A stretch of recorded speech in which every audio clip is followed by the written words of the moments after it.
15:00 smeller det på Ullevål, og vi skal ha menn 10 kilometer her på Beitostølen, og det er en del som kommer til å gi full gass. Det blir smell fra start der også, for dette uttaket til verdenscupen neste helg, det nåløyet er så trangt. Hvordan er det, Martin? Ja, det er krevende, og det er de fleste løperne har sannsynligvis prøvd å legge det litt sånn bak i hodet, ikke tenke for mye på det, ikke la det stresse, men det er så mange som ønsker å stå på startstrek i Ruka til helgen, og det er få plasser ledig. Vi hadde klassisk renn i går, der var det Martin Ree som pekte seg ut. Det er nærliggende å tenke at han har kapret en plass inn i det klassiske løpet, og så var det så jevnt bak, og så vet vi at landslagsledelsen alltid prioriterer sine utøvere litt foran de som står utenfor. Det er en krevende situasjon. Nå er det et nytt kvalifiseringsløp, det er et skøyteløp i Ruka, og gutta har kniven på strupen, og de vet det, og de har fått beskjed om det. De vet hva som må til. Ja, dette er jo ikke en VM-distanse de skal gå i dag, og neste helg i Ruka så skal de gå 20 kilometer. Men det var så jevnt, og spesielt på gårsdagens klassiske renn, at jeg tror faktisk de vurderer litt sånn formutvikling også i dag. Vi har to kanskje skøytespesialister, Andreas Fjorden Ree og Jan Thomas Jensen, som gikk meget gode løp i går, som har gode muligheter til i dag kunne få kvalifisert seg til både gå klassisk og fristil. Og da blir man plutselig aktuell også for en VM-distanse, nemlig skiathlon, altså med skibytte. Og derfor så er det viktig allerede fra nå å gå fort i dag. Og landslagsløpere som Didrik Tønseth, som ikke leverte i går, han må jo vise form. Han har jo ikke noe valg. Så nei, det er mye på spill. Bra han sier det var Andreas Fjorden, ikke Martin Ree, for det er jo fysio, det er jo faren hans, og min gamle fysioterapeut, og beklager til alle jeg da sa feil til, far og sønn der. Sønn Andreas Fjorden. Ja, jeg tror vi skal presisere det. Det er greit det, Martin. Ja, faren er ikke like rask, selv om han er god, han også. Han er godt trent, han også. Men Fredrik, det er da få plasser. Hvor mange plasser er de går for? For 4 har allerede blitt lovet plass. 2 er friplass. Hva blir igjen da? Ja, det er jo 2 plasser man snakker om til hver av distanseøvelsene, for så vidt sprintøvelsen også. Så er det med Norge har lov å ha 6 plasser, pluss disse 2 friplassene vi snakker om. Og for å forklare det, så er det en plass som Emil Iversen har, som er fordi han vant Skandinavisk Cup i fjor, og så er det Harald Østberg Amundsen som vant Verdenscup i fjor. De får gå hva de vil frem til jul, men det står altså sånn om 2 plasser egentlig, og det er landslagsløpere som har vært på pallen, er nok safe etter Ruka. De som ikke har det, de må levere nå. Og en av dem, det er Jan Thomas Jensen. Lufta som pustes gjennom denne slangen skal gi et svar på hvor Jan Thomas Jensen står før en sesong der han drømmer stort. Drømme-VM, ja. Jeg har tenkt mye på det, egentlig. Drømmen min det er jo å ta medalje på duatlon. Men selv om testen gjennomføres i Granåsen, har 28-åringen en lang vei å gå for i det hele tatt å få delta i VM. Han fikk sitt store gjennombrudd i fjor. I Ruka tok han sin første verdenscupseier. I Gjellivare gikk han Norge inn til seier i stafett. Who's the champ? Likevel fikk ikke Jensen en plass på landslaget før VM-sesongen. Jeg var forbannet, ja. Jeg kunne ha ødelagt mye rart. I stedet for en lønnet jobb som landslagsløper, betaler Hummelvikingen egenandel for å være en del av regionlaget i Midt-Norge. Jeg kan kjenne meg veldig igjen i Jan Thomas, og det er frustrerende. Du føler at verden jobber mot deg. Det kan være demotiverende. Det at vi ikke har et opplegg eller apparat for dem, det kan jo være at vi går glipp av noen fantastiske karrierer, rett og slett. Burde de fått et bedre tilbud? De burde absolutt ha fått et bedre tilbud. Nei, altså jeg er jo av den oppfatningen at de her løperne har egentlig, så vidt jeg kjenner til, gode tilbud. Langrennskomitélederen mener derfor det er riktig å begrense antall landslagsløpere til 10. Det er klart at da må vi også være trygge på at de har gode rammebetingelser rundt seg for å nå de målene og de forventningene som vi stiller til dem. Jan Thomas Jensen gir absolutt alt for å kunne snike seg forbi landslagsløperne og inn i VM-troppen. Det er ikke noe annet ønske enn at Jan Thomas nå slår tilbake, blir verdensmester, og hele Hummelvika kommer med traktorene sine og lager faenskap i Granåsen. Alt er mulig, i hvert fall helt til det motsatte er bevisst. så er det jo lett å tenke, Martin, at du var jo på landslag i alle år, så dette vet du ikke nå, men du har jo også vært en utfordrer en gang og kjent på nettopp dette. Hvordan er det å stå i sånne prosesser?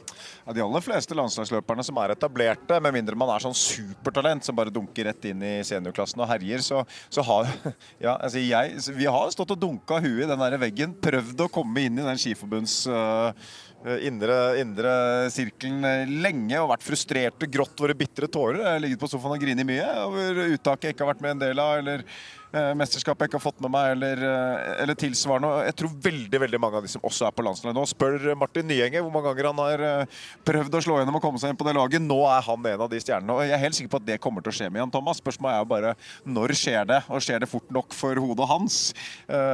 Mange som befinner seg i denne situasjonen, og så må man liksom alltid da levere. Problemet hans akkurat nå er at jeg føler at det har jeg gjort. Jeg vant et verdenscuprenn, jeg har vist at jeg kan være best i verden, og likevel ikke får jeg plass. Tenk det, denne problemstillingen finnes jo ikke i noe annet land. Altså, vi har et så sterkt nivå på herrelangrenn i Norge at du har en løper som vinner verdenscuprenn. Han blir plukket som ankermann på stafett for Norge og vinner stafett, men du er ikke god nok på landslag. Det er helt utopi for alle andre land, og det er det som kanskje gjør det så vanskelig. Så jeg er enig i at Jan Thomas Jensen med de resultatene burde selvfølgelig fått muligheten til å være på et landslag trent med det beste, fordi de årene han er inne i nå, det er kanskje de årene han kan være på sitt aller beste, men jeg håper at nå som sesongen er i gang, at han kan slå seg inn på verdenscup, og da er han med laget fremover.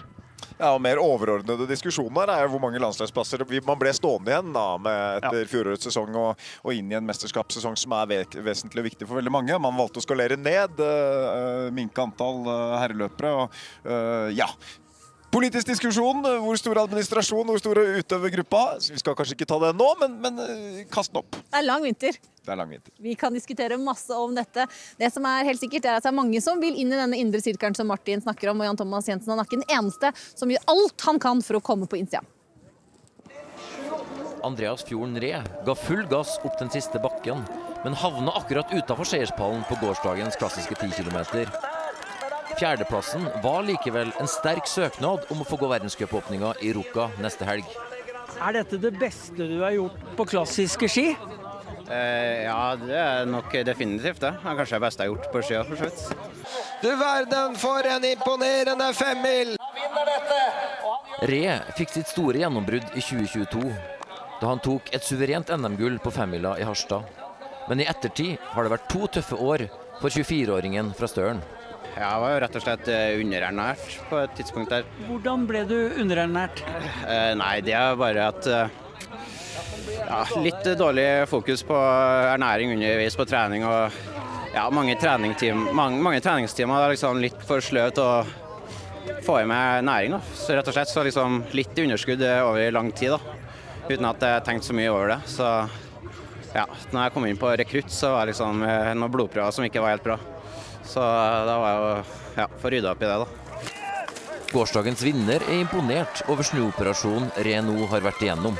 Det er jo litt sånn det kan være noen ganger. Det går litt opp og ned, og så er det imponerende at han har kommet seg tilbake nå og står gjennom det. Og det tror jeg da smaker det ekstra godt når du får til sånne dager som i dag. Jeg er imponert over Andreas.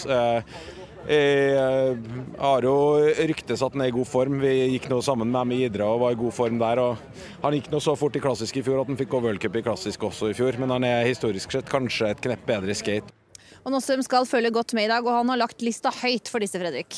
Ja, han har det. Det er vel sånn at de bør være topp 2 for å kunne på en måte sikre seg en plass til Ruka. Og det krever mye, og da skal alt klaffe her. Men Andreas, han med den formen han viste i går, det fører og det stilarten vi har i dag, så har jeg stor tro på han.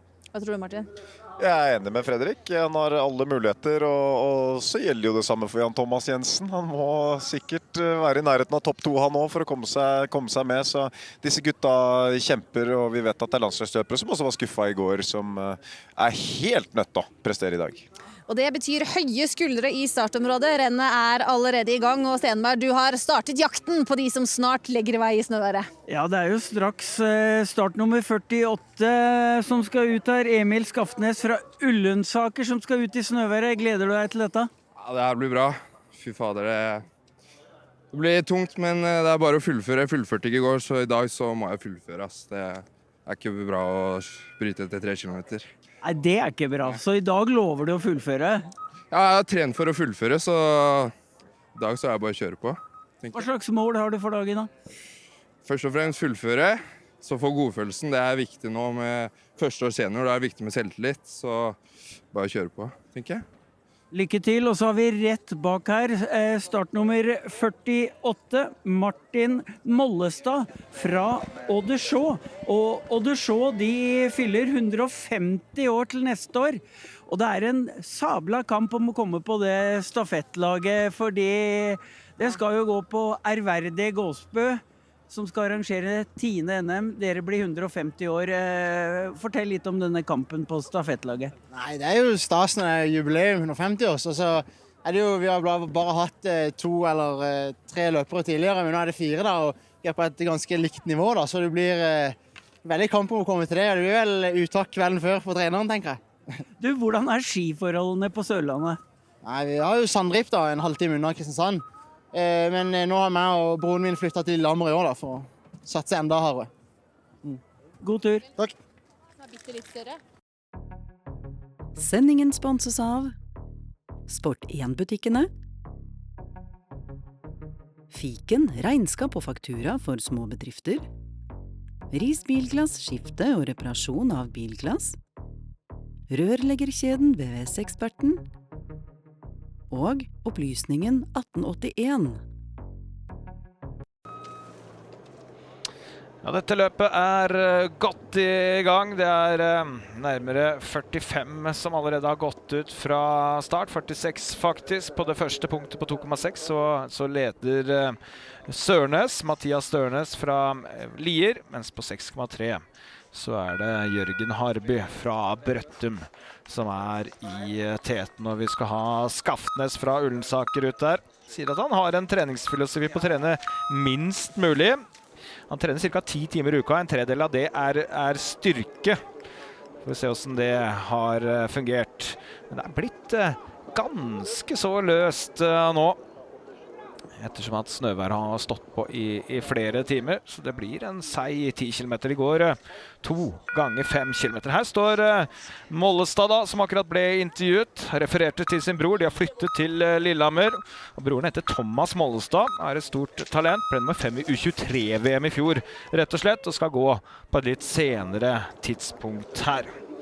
Vi har faktisk gode forhold da på dette Sandrip-anlegget en halvtime utenfor Kristiansand fra desember til påske.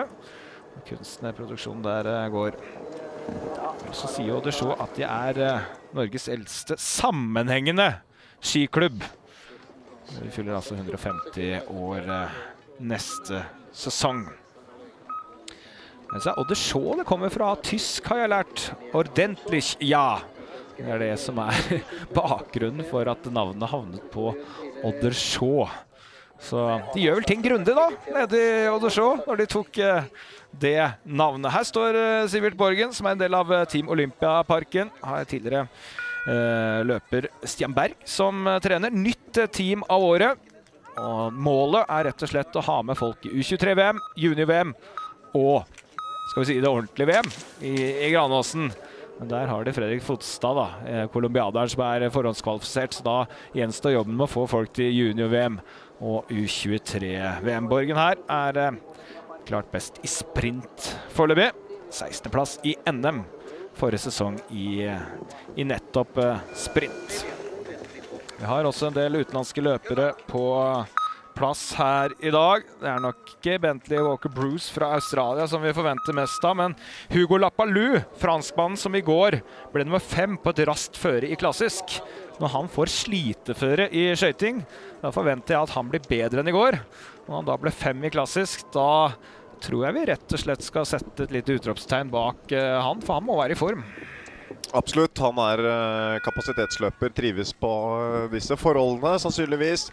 Lett og fin teknikk, kanskje ikke den mest kraftfulle løperen, men trives godt når det blir sånn som det er i dag. Din klubbkompis Alvar Røise Bade, han satser langløp. Han har 2 økter med feste før gårsdagens klassiske løp. Og skal prøve seg på skøyte. Han må passe seg litt nå, det var nesten han hekta på vei ut her. Det er ganske løst altså. Det har kommet ganske mye snø. Det var fast og fint i morgenen her i dag. Løpemannskapet har gjort en meget god jobb, og så har disse centimeterne kommet. De har kommet en 6-7-8 centimeter, og så blir det gått opp da, masse dameløpere. Så at det blir en tung 10 kilometer, det tror jeg på. Medkilas mann, Andreas Schelle, på vei ut her. Ellers er det en del skiskyttere som stiller til start her også. Filip Fjell Andersen, som var på landslaget i fjor. Einar Hedegaard, som ble 7 i langrenns-NM i fjor, er på start. Og ikke minst Johan Olav Smørdal Botten, som var den raskeste i løypa når skiskytterne åpnet forrige helg. Han kommer hit, og han er god nok for pallen i verdenscup i skiskytting. Jeg er litt spent på han også i dag. Alltid spennende å se hvordan skiskytterne står mot disse spesiallangrennsløperne. Det var spennende i gamle dager, det Jan, når ikke minst Tarjei Bø da, og Lars Berger og Olaug Bjørndalen, Emil Hegle Svendsen stilte opp på disse langrennskonkurransene. Det finnes jo litt intriger, og alltid spennende å se hvilket nivå skiskytterne holder mot langrennsløperne. Så et testspørsmål da, Martin. Hvilket språk snakker denne fyren? Jeg hadde vel en slags formening om at det var engelsk vi måtte kjøre på. Det synes jeg husker tilbake i VM i Planica. Jeg fikk en kjapp kontring på norsk. Ja, det var det. Han var litt inne på det i går. Prøvde å gni det litt inn. Men Fotstad da, han representerer nå Eidsvoll Verk, som også reklamerer med at det er Norges eldste skiklubb. Den tidligere klubben til Thomas Alsgaard som henger på hedersplass i klubbhuset her. Her er Martin Strammerud fra Hamar, og vi går fra Hamar til Hamar, Morten. Ja, det gjør vi, for her står Vetle Leander Johansen. Han er 23 år, og treneren til Erik Mysen. Fornøyd med eleven i går? Ja, det var godkjent. Godt fornøyd. Bare godkjent? Ja, det var en bra dag, men hvis vi gir inn litt mer tid, så vet jeg at han kan enda bedre. Egen innsats, så? Terningkast midt imellom 1 og 2. Hva er det som gjør at du velger treneryrket, og at Mysen har valgt deg? Jeg har litt dårlig tid her nå, så jeg tror jeg må bevege meg litt fremover, men nei, det er en ganske lett jobb egentlig. Det har ikke krevd så mye å få Eirik dit han er nå. Jeg har hørt litt på podcast og lest et par bøker, men det er vel det egentlig. Så det er derfor jeg gikk for treneryrket. Har du trenerutdannelse nå? Nei, det trenger jeg ikke. Jeg er mer glad i å lese bøker og høre på podcast. Ja, han rekker starten sin. Fortsatt 1 minutt på seg, men en løper som Mysen velger en 23 år gammel trener som har brukt 1500 til 2000 timer på å høre på podcast om trening. Endrer altså hele treningsopplegget sitt og viser framgang. Gikk kanskje sitt livs beste løp i går og var topp 10. Veldig spennende det. Det finnes utrolig mange dyktige folk på trenersiden. Mange som kan mye, mange som har forsket en del. Mange som har med seg mye erfaring fra studier som man kan benytte seg av i toppidretten. Det er ikke alltid det funker, men innimellom så treffer man også. Er ofte det bare gjøre noe nytt, få et annet stimuli, stimulere kroppen på en annen måte kan være positivt. Sterk skiskytter hos deg, Morten. Ja, han står under tak her, og her får han på seg disse sponderne på beina, og så skal vi høre da med start nummer 63, Ole Tafjord Surke. Ja, lagt igjen børsa, skal gå fort på ski. Ja, prøve på det. Det blir spennende å se hvordan det går. Hvordan er formen? Satser på at den er bra i hvert fall, så får man se når man begynner. Litt vanskelig å forutse, men ha troa. Hvordan kommer du til å åpne? Prøve å holde igjen litt når det er såpass tungt før og kanskje litt lengre løpstid enn vanlig, men vi får se. Hvor høyt opp kan du komme i dag? Ja, det er umulig å si. Det får man se etterpå. Han var nok sterkere enn mange tror, Surke. Han ble med 20 i skiskytteråpninger, men det var ikke fordi han ikke gikk fort på ski. Det var en bom eller 2 der, og han så meget bra ut fysisk. Får vi se om han kan være i topp 20-30-skikt her. Det vil vise. Mathias Sørnes som leder på åpningspunktet. Leder nå også på det andre punktet.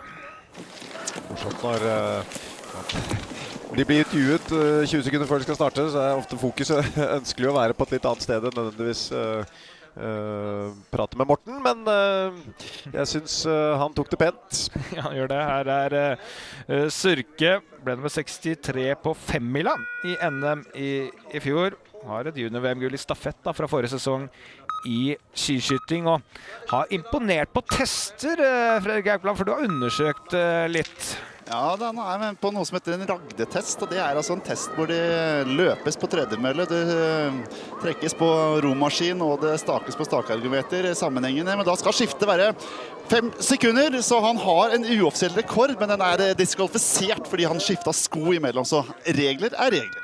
Ja, Johan Hoel da, som hadde den rekorden, han har vært topp 10 i verdenscup, så det var litt av en rekord han slo der, men er det noen fordel å skifte sko og somle? Så blir diska likevel? Nei, han må nå prøve å revansjere det, men han har vist en enorm kapasitet og form, og de som jeg følger på Strava kan bare gå inn og se der, han har noen rekorder der også. Kavli da, som går for Asker, og Team Konnerud, og innom det miljøet i den klubben. Altså, jeg har også hørt at det er 650 løpere på onsdagsrenn 7 ganger i løpet av vinteren. Altså, hvis jeg så på forrige sesong der, så langrennssportens død har i hvert fall ikke kommet til Konnerud. Ja, det er helt utrolig hvordan de klarer å rekruttere, men det er litt sånn også i Oslo-området. Det er stor rekruttering i barneidretten på langrennssiden. Det setter stor vekt på skilek, leke på ski, få skiglede. Og enn så lenge så er det rekrutteringen rundt Oslo-området er veldig, veldig god. Ja, det virker som rekrutteringen går bra i byområder nå, men kanskje ikke er helt det samme på bygda som det var før i tida. Her er Jørgen Stigen på vei ut, han er fra Fredrikstad, men går for Hamar. Som er inne på går også er en bidragsyter når Tour of Norway for Kids reiser rundt hele Norge på sommeren og arrangerer sykkelløp for ivrige barn. Ser vi at det kan ser fryktelig løst ut fra start her. Det blir litt bedre i selve hovedtraseen, men akkurat ut fra start så er det fryktelig løst da. Jeg snakket litt om Konnerud, og den som er sjef der er Lage Sofienlund. Har du sporet han opp, Morten? Ja da, Lage Sofienlund står her. Vi prater om hva dere gjør på Konnerud, for det henviser til noen tall her om unge barn på trening og sånn. Hva gjør dere på Konnerud, Lage Sofienlund? Ja, det er moro at dere prater om faktisk, fordi det er kanskje det jeg er mest glad for av alt om dagen. 54 andreklassinger på skitrening på Konnerud til tirsdag. 138 andre, tredje, fjerdeklassinger på skitrening. Vi er et høl i skauen med 10 000 innbyggere liksom, og 3 barneskoler, og så klarer vi å få det der til. Det synes jeg er moro. Jeg tror det handler om at det er veldig mange positive krefter i klubben hjemme nå. Vi har en gjeng som lager snø, de kaller seg for Team Snø hjemme på Konnerud, som står natt og dag nå og produserer kunstene, sånn at vi skal kunne få holde på en aktivitetsflate med barna allerede til tirsdag. Det er sånne folk da, som gjør at Konnerud idrettslag blir det det blir. Ja, så langrennssportens død, den er overdrevet? Langrennssporten, den står opp fra de døde nå, den. Det vi trenger er ildsjeler som kliner til ute i klubbmiljøene. Og så tror jeg det er viktig at hele Norge og hele skisporten ser på viktigheten av klubbene der ute. Vi må drive hele politikken rundt Ski-Norge på en måte som klubbene tjener på, for det er klubbene som får barna til å komme i sving. Og da trenger du ressurser ute i klubbene som bidrar til at det skjer. Et siste spørsmål, Lage. Hvordan står det til med Kristine Stalås Skistad? Hun er i stigning, så får vi se hvor lenge det tar før vi får se hun herje i løypen igjen. Det er treneren til Kristine Stalås Skistad, som også driver litt med bredde. Det går tydeligvis topp og bredde hånd i hånd. Det er ikke noe dumming, det greiene der, Jan. Han har mange gode poenger her. Produksjonen av snø er jo spennende. Du snakker om at rekrutteringen er god i storbyene. Ofte litt mer økonomi også i de klubbene. Klarer å få opp kunstsnøanlegg. Min egen klubb Brøa IL har vært utrolig flinke på det. Skaper et helt område som barn og unge kan benytte seg av hele vinteren. Men det krever jo at kommunen er med, gir gode priser på produksjonen. Det er dyrt å produsere. Disse tingene kan stå i veien for langrennssporten, og det må vi prøve å få til at de ikke gjør. Rolke inn 19,4 sekunder bak. Vi hørte han i går, spilte U-landslagskamper med Martin Ødegaard. Endte opp som lege da. En mann med mange talenter. Over 90 Otto som 13-åring. Hadde litt flere talenter som unga. Kunne gått flere veier det der. Jostein Tandberg fra Kjelsås her. Kjelsås har jo et par løpere i dag som vi absolutt skal se opp for. Jeg vet ikke hvem av dem vi skal velge, men Moseby er i hvert fall en av de, Jan. Ja, på rekruttlandslaget. Sandvik kanskje en annen. Vi får se når vi skal oppsummere. Vi jobbes godt i Kjelsås idrettslag. Jeg var ute og gikk en økt på morgenen en dag, og da var det Kjelsås-gutter som var ute og kjørte intervall, som gjerne skulle gått her i stedet. Det er noen gode juniorer også i Kjelsås. Martin Reppen fra Spillum er på vei ut. Det er fortsatt Sørnes da, som leder på 2,6 og 6,3. Harby på 8,1. Det er også han som leder i mål, og foreløpig ledertid 27.07. Så vi tror på en vinnertid da. Et par minutter bedre enn det i hvert fall. Du nevnte juniorer her, Jan. Dette har jo vært diskutert om junior skal gå eller ikke gå. Til informasjon så er det også sånn at juniorer får heller ikke lov til å stille i seniorklassen på Gårdå neste helg. Det betyr at juniorene i år, de har ikke mulighet til å kvalifisere seg til verdenscup på Lillehammer, så det kan man jo virkelig ha noen meninger om.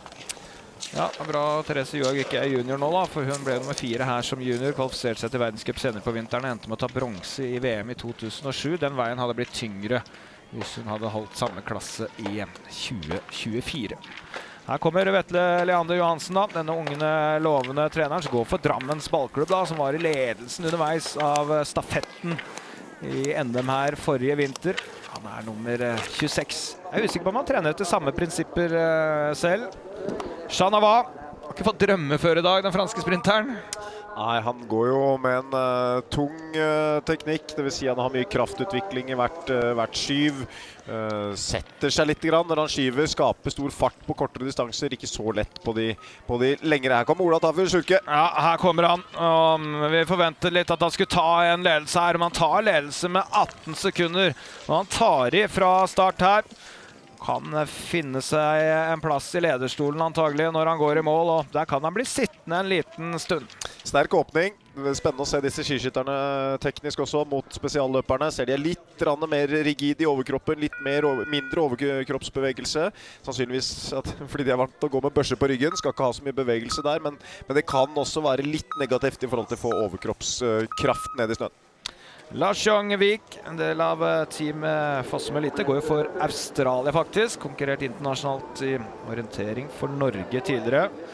Vi har jo fått en ny trener der. Det er Bjørn Kristiansen som er trener der. Det er mann med erfaring, Fredrik. Ja, Bjørn Kristiansen har vært med i mange år, både som kretstrener, landslagstrener i Kina, landslagstrener i Estland, han har vært landslagstrener for Para i Norge, og nå er han da hovedtrener for Fossum. Haugan her for Lyn, en annen Oslo-klubb som driver sterkt med sterk rekruttering. Bak han så skal vi ha Eivind Luka da, som vi møtte i går, som trener 1000 timer i år for å bli litt bedre. Her står Gjerdrum-løperen, og er jo et symbol på hva løperne på dette nivået legger ned i et håp om å bli litt bedre langrennsløpere. Ja, det er helt vanvittig. Det er så mange av disse guttene som trener de mengdene. Ligger mellom 800 og sikkert 1100 timer og tenker at jo mer jo bedre. Og det kan stemme av og til det, men ikke alltid. Og så er det ofte sånn at man bør gå den trappa da, pent og pyntelig. Man bør ha med seg gode år med 600 timer, 700 timer, 800. Man kan ikke gå fra 600 til 1000 timer. Det funker ikke på disse unge kroppene, så her må man ha med litt fornuft også. Ola Spigseth flyttet til Kristiansand. Jobber vel i bank ved siden av å studere. Har vært i junior-VM. Fikk vi sprint for Norge der for noen sesonger siden. Var til å teste løpeskoene i sommer også. 32,52 på mila. Raskere enn Petter Northug klarte i hvert fall under 10 for Grete Oslo Marathon. Han var vel over 35. Det Sørnes kommer. Har hatt ledelsen absolutt hele veien her, Sørnes. Energisk avslutning. Klarer å kaste seg på stavene over den siste bakekulen. Representerer Lier, et idrettslag. Det har kommet noen utholdenhetstalenter i norsk idrett fra Lier og videre inn mot Drammen de siste årene. Sørnes med en soleklar ledelse her. Måles mot Harby. Harby var 18 sekunder bak ved 6 kilometer, og nå er det 43,9. Nå skiskytter Lars Gunnar Skjevdal kommer ofte kjempet rundt 30. plass i nasjonal sammenheng. Ble med 34 i NM på Konnerud. Husker ikke om du gikk den gangen. Nei, 30 ble den der, NM på Konnerud i fri der. Da gikk ikke jeg. Jeg sparte kruttet til tremila noen dager etterpå. Så Per Ingvar Tollhaug, Eiker skiklubb. Også Team Sindfjell, som har eksistert i ganske mange år og gitt en mengde utøvere sjansen til å satse på langrennssport. Og denne teknikken her, den er noe vi ofte ser på 100 meter. Litt usikker på hva han tenker å oppnå med den starten her. Det er lett å akkumulere fryktelig mye melkesyre når man skal akselerere på den måten, men mulig han har tenkt at her skal jeg ta 10 sekunder på alle andre første 200 meterne. Ofte trenger ikke å være så klokt. Det så ut som, ja, skulle sette en slags stadionrekord der, Jan. Det er litt sånn som TV-brudd på sykkel, det der. Tyrebakken fra Bromma på vei ut der. Klubben til Pål Gunnar Mikkelsplass. Nå er det Mikkelsplass ute og går nå. Det er faktisk sønnen til Pål Gunnar, Kristen Mikkelsplass. Han ligger på 4. plass i mål i dette øyeblikket og har jo comeback etter en sesong som ble ødelagt av kyssesyk. Her Jens Markus Dyrberg Ek. Kjenner kanskje broren hans, Alexander? Kjenner han. Fin, god langrennsfamilie dette her. Og da var vi inne på dette med åpningsfart og startfart og kroppsspråk fra start, så alle har sine rutiner, også man ønsker å åpne de første par hundre meterne, men det kan gjerne sette seg utover i løpet, og man ønsker å få en god følelse over skiene helt fra start, og kjenne at teknikken sitter, og ikke jage opp hverken puls eller laktat for mye, så her har alle deltakerne sine preferanser. Og det kan være litt utfordrende, Martin, også fordi løypa er jo stengt her, og det er ikke noen områder å varme opp på ski, så de må løpe, og da skal de starte med denne nysnøen. Det kan være litt utfordrende. Filip Fjell Andersen, Surke har tatt teten. Er målet å ta han? Ja, vi stiller i 2 forskjellige vektklasser i dag, men vi får nå gjøre et forsøk. Åja, men du har ikke mye å gå på du, eller? Nei, litt mer enn han. Du, hvordan er det å forlate skiskytterleiren og konkurrere her mot langrennsløperne? Jeg fikk litt smått panikk her når jeg tok av meg jakka hvor jeg lettet til reima mi, men det er godt det. Det begynner å bli noen år siden jeg har gått noe bra langrenn, så jeg håper jeg kan gjøre noe bra her. Ja, for jeg husker jo at du har gått fort her før. Jeg har gått fort her før, men jeg har sett liksom at jo bedre jeg har blitt i skiskyting, jo dårligere jeg har blitt i langrenn, så nå har vi like distanser, så vi får se om det har blitt en forskjell. Var på landslaget helt til og med forrige sesong i skiskyting. 2 pallplasser i verdenscupen der. Han var et talent som ung, han gikk fort. Både lagredd og skiskyting om hverandre. Egentlig fra Nesodden. Nå kommer Shanava. Hva tror du er grunnen til at han går 3 renn på 3 dager her? Shanava ønsker sannsynligvis gjennomkjøringer, hatt en tung treningsperiode før dette, vil jeg tro, og ønsker 3 tøffe renn for å komme opp i kapasitet før verdenscuphelgen i Ruka. Ser nok for seg en rolig uke da, frem til sprinten som kommer først på fredag. 10,3 sekunder bak Surke her, og er jo den som er nærmest skiskytterne så langt. Han er avhengig av å åpne med en viss grad av kontroll. Shanava. Ofte så er det sånn, hvis man har hatt for eksempel en høydeperiode inn mot sesongen, så vil det virke positivt på kroppen å få gode hardøkter med nærmest toppfart. Da vil kroppen respondere godt på det. Her står Filip Fjell Andersen.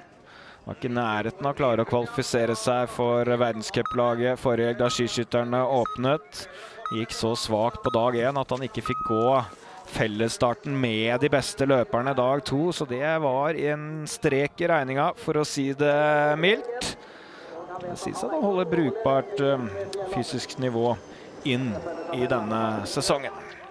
Og det er en bror også som var veldig, veldig god, men han har lagt opp. Så med Lars Young Vik. Populært å være nordmann og ta australsk pass og drive og gå sprint. Får man jo lov til å gå verdenscup i hvert fall da. Uten å være helt oppe i Norgeseliten.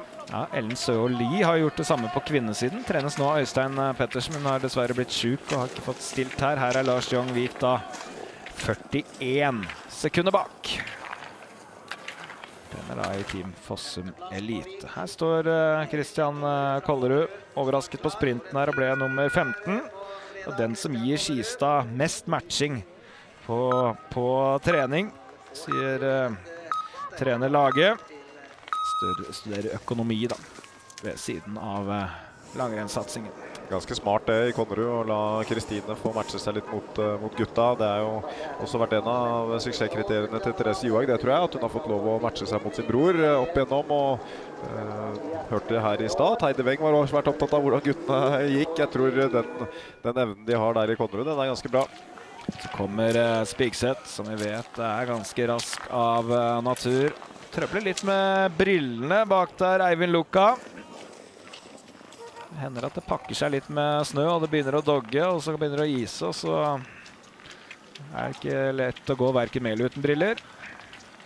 Det litt ubehagelig da, når den snøen kommer i høy fart, treffer øynene, og hvis man da ikke ser noen briller, så må man løfte de opp på lua, og da kan det bli ubehagelig. Det litt kjedelig å styre med det i motbakker. Får helst ta i litt lett Kommer Surke opp mot 6,3 kilometer, holder fortsatt høy fart. Ja, skal vi se da. Skal måle han mot Lundby her. Han tar jo teten her med 49,5 sekunder. Virker som han fortsatt klyver ganske bra og har nesten doblet ledelsen. Holder teknikken bra, går litt skiskyttertypisk, veldig dominant på hengsiden, altså den siden hvor armen høyt oppe. Vi klarer ikke å få utnyttet friskyvet fullt så godt da. August Hovde på vei opp her, går for Gjøvik Skipklubb. Vi hadde jo Håvard Hovde som hevdet seg bra, men han har lagt opp. 5. plass på dette punktet da, for unge Hovde. Birk Møller Gundersen satset jo tidligere også på terrengsykling, har vært inne topp 10 i Norges Cup der. Han har søsteren sin også på start her denne helgen. Jeg vant til folk i mediebransjen, for moren fotograf. Glimrende sådan i VG. Gøy at det gror i Lyn bak Simen Hegstad Kryger. De har jo et fantastisk teknisk forbilde i skjøting i hvert fall, så her ser vi at både staver og hansker det samme som Simen bruker. Kanskje det et forbilde. Tilhører den generasjonen som fikk konkurrert lite under covid. Da var det bare de aller beste juniorene som fikk gå noe renn, og da ble det en hel sesong nesten uten skirenn. Det skadet nok noen talenter. Her Iver Synsnes Hole. En søster da, som strålende i motbakkeløping og fjelløping. Hun også god på ski. Det viste hun under NM del 2. Det viste jo denne karen nå. Ble nummer 29 på den 10 kilometeren under NM del 2 i fjor. Nå var det fordel å starte litt tidlig. Det var jo nesten 600 startene. Ja, det ekstremt i Norge. Det ingen andre land som i nærheten av å ha den rekrutteringen vi har. Hverken på seniornivå eller på junior og barn og unge. Kjernlig her, han har gått for denne novemberbarten, Movember. Teknisk det litt artig å se da. Nå det blitt såpass løst at utøverne ønsker å få skia til å flyte oppå. For å få skia til å flyte oppå så må man sette seg litt lengre bak. Rett og slett for å prøve å løfte tuppen på skia litt. Det kan skape en ustabilitet i skia. Det gir også litt annen muskulær belastning enn det man vant til. Dette føret gjør rett og slett at man må endre teknikken litt. Og hvem har fordel av det hvis vi skal se på favorittskykt, Fredrik? Jeg tenker jo Fjordneré en type som kan tjene på det. Jeg mer usikker på Simen Hegstad Kryger, og for eksempel en Jan Thomas Jensen har nok ikke noen fordel av det føret som i dag. Didrik Tønseth bør utnytte føret. Hva med Nyenge, Kryger, Tildheim Andersen? Ja, Tildheim Andersen også vil dra stor fordel av det, vil jeg tro. Martin Løvstrøm Nyenge jo en utøver som kanskje har mer kraftfull gåing, og kanskje forsvinner litt av kraften da ned i underlaget. Så jeg vet ikke om du enig, Martin? Jo, jeg enig med deg. Savner Sjur Røthe da, på en dag som dette her. Det jo... Han her? Han her, men han går ikke i skirenn. Fantastisk løper på denne type forhold, og hadde en sånn helt unik tilvenning til det. Han ønsket altså alltid å få skia i fartsetningen, treffe på sporene foran, sørge for å bruke minst mulig krefter på å brøyte løsene, og det vel det som må være taktikken for de fleste i dag. Han la jo opp etter forrige sesong, Røthe her fordi han jobber på markedssiden i forbundet. Når vi ser Lindby da, overta 10. plassen ute på åpningspunktet her. Midtsunstad var litt uheldig i går, Fredrik, for da vi tittet ut av vinduet her, da så vi en mann med en ski i hånda. Det sjelden en fordel, og vi tror det var han. Ja, vi mener at det var han. Han kom I hvert fall opp på haugen her med en ski I hånda og en ski på den andre beinet, men han kom I mål. Så, men tappte da nesten 2 minutter på den siste kilometeren. Ja, får vi håpe det går bedre denne gangen her. Det skal vel være greit å ta svingene I dag. Farten litt redusert. Fører jo til lavere fart I utforkjøringene, og da blir også svingene mindre krevende, men det kan bli litt løsere da. Det I hvert fall et par svinger uti her som har blitt skrenset opp også. Det litt isete. Fjell Andersen mot skiskytterkollega Surke. Det blir en god del sekunder bak, altså. Jeg tror ikke den åpningen til Surke så aller verst. Får vi se hvor bra Surke holder dette løpet. Han har fått 21,6 sekunder bak Andersen. Ser vi også litt den skiskyttertekniske løsningen. Lite bevegelse I overkroppen, ganske statisk. Mye fokus på hengfoten og litt lite trøkk da på frisida. Det har vært morsomt å få Johannes Tingnes Bø til å gå langere nå. Han virker ikke spesielt interessert I det. Skal heller jakte rekorden til Ole Einar Bjørndalen I skiskyting her. Lars Sørensen, han ble norsk. Han fikk medalje I norsk mesterskap under stafetten her forrige sesong. Da Asker Rustad ble nummer 3 I den stafetten. Det gikk rett og slett ankeretappen da.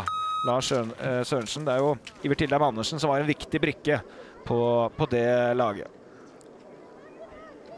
Ja, jeg står her sammen med Espen Uldal, men han finner det ikke transponderne til, så da tror jeg ikke vi skal... Det jobbes på spreng her med å finne... Kanskje det har blitt borte I snøkaoset, det jo litt kritisk, for det jo bare et lite minutt igjen til han. Jeg vet ikke, det må vel finnes noe reservetranspondere her, Espen? Jeg har ikke peiling, men jeg må få komme til start. Ja, du får nok ei tid. Satser på det. Det vel noe kamera ute her, så ikke så får jeg ta tida selv. Surke, han har gått fort. Går det for å ta han? Ja, må prøve. Men jeg hører at tidene sine gode, så det blir tøft. Det gjør det. Ja, nå får vi se Surke få på seg skia sine I hvert fall, så dette her jo litt dramatisk. Det letes fortsatt bak her for å finne disse transponderne. Her kommer han av gårde, og så det en annen løper her, Einar Hedegaard. Dette så litt kjedelig ut. For Espen, ja. Det jo ikke helt bra å ikke få tida, men det går vel kanskje an å ta manuelt, jeg vet ikke. Hvordan det funker når de ikke finner transpondere. Du, Surke går fort. Klarer du matchen? Vi var relativt jevn forrige helg, men han går ikke jækla fort. Han slo meg med litt forrige helg, så vi skal se da. Jeg ser jo at han har åpnet I et voldsomt tempo og holdt det helt ut, så jeg litt usikker. Hvem best av dere uten børse? Ja, det det vi får finne ut I dag da. Mest sannsynlig vel svaret Johan Olav Botten som alltid, men det kan godt hende at det Ole I dag.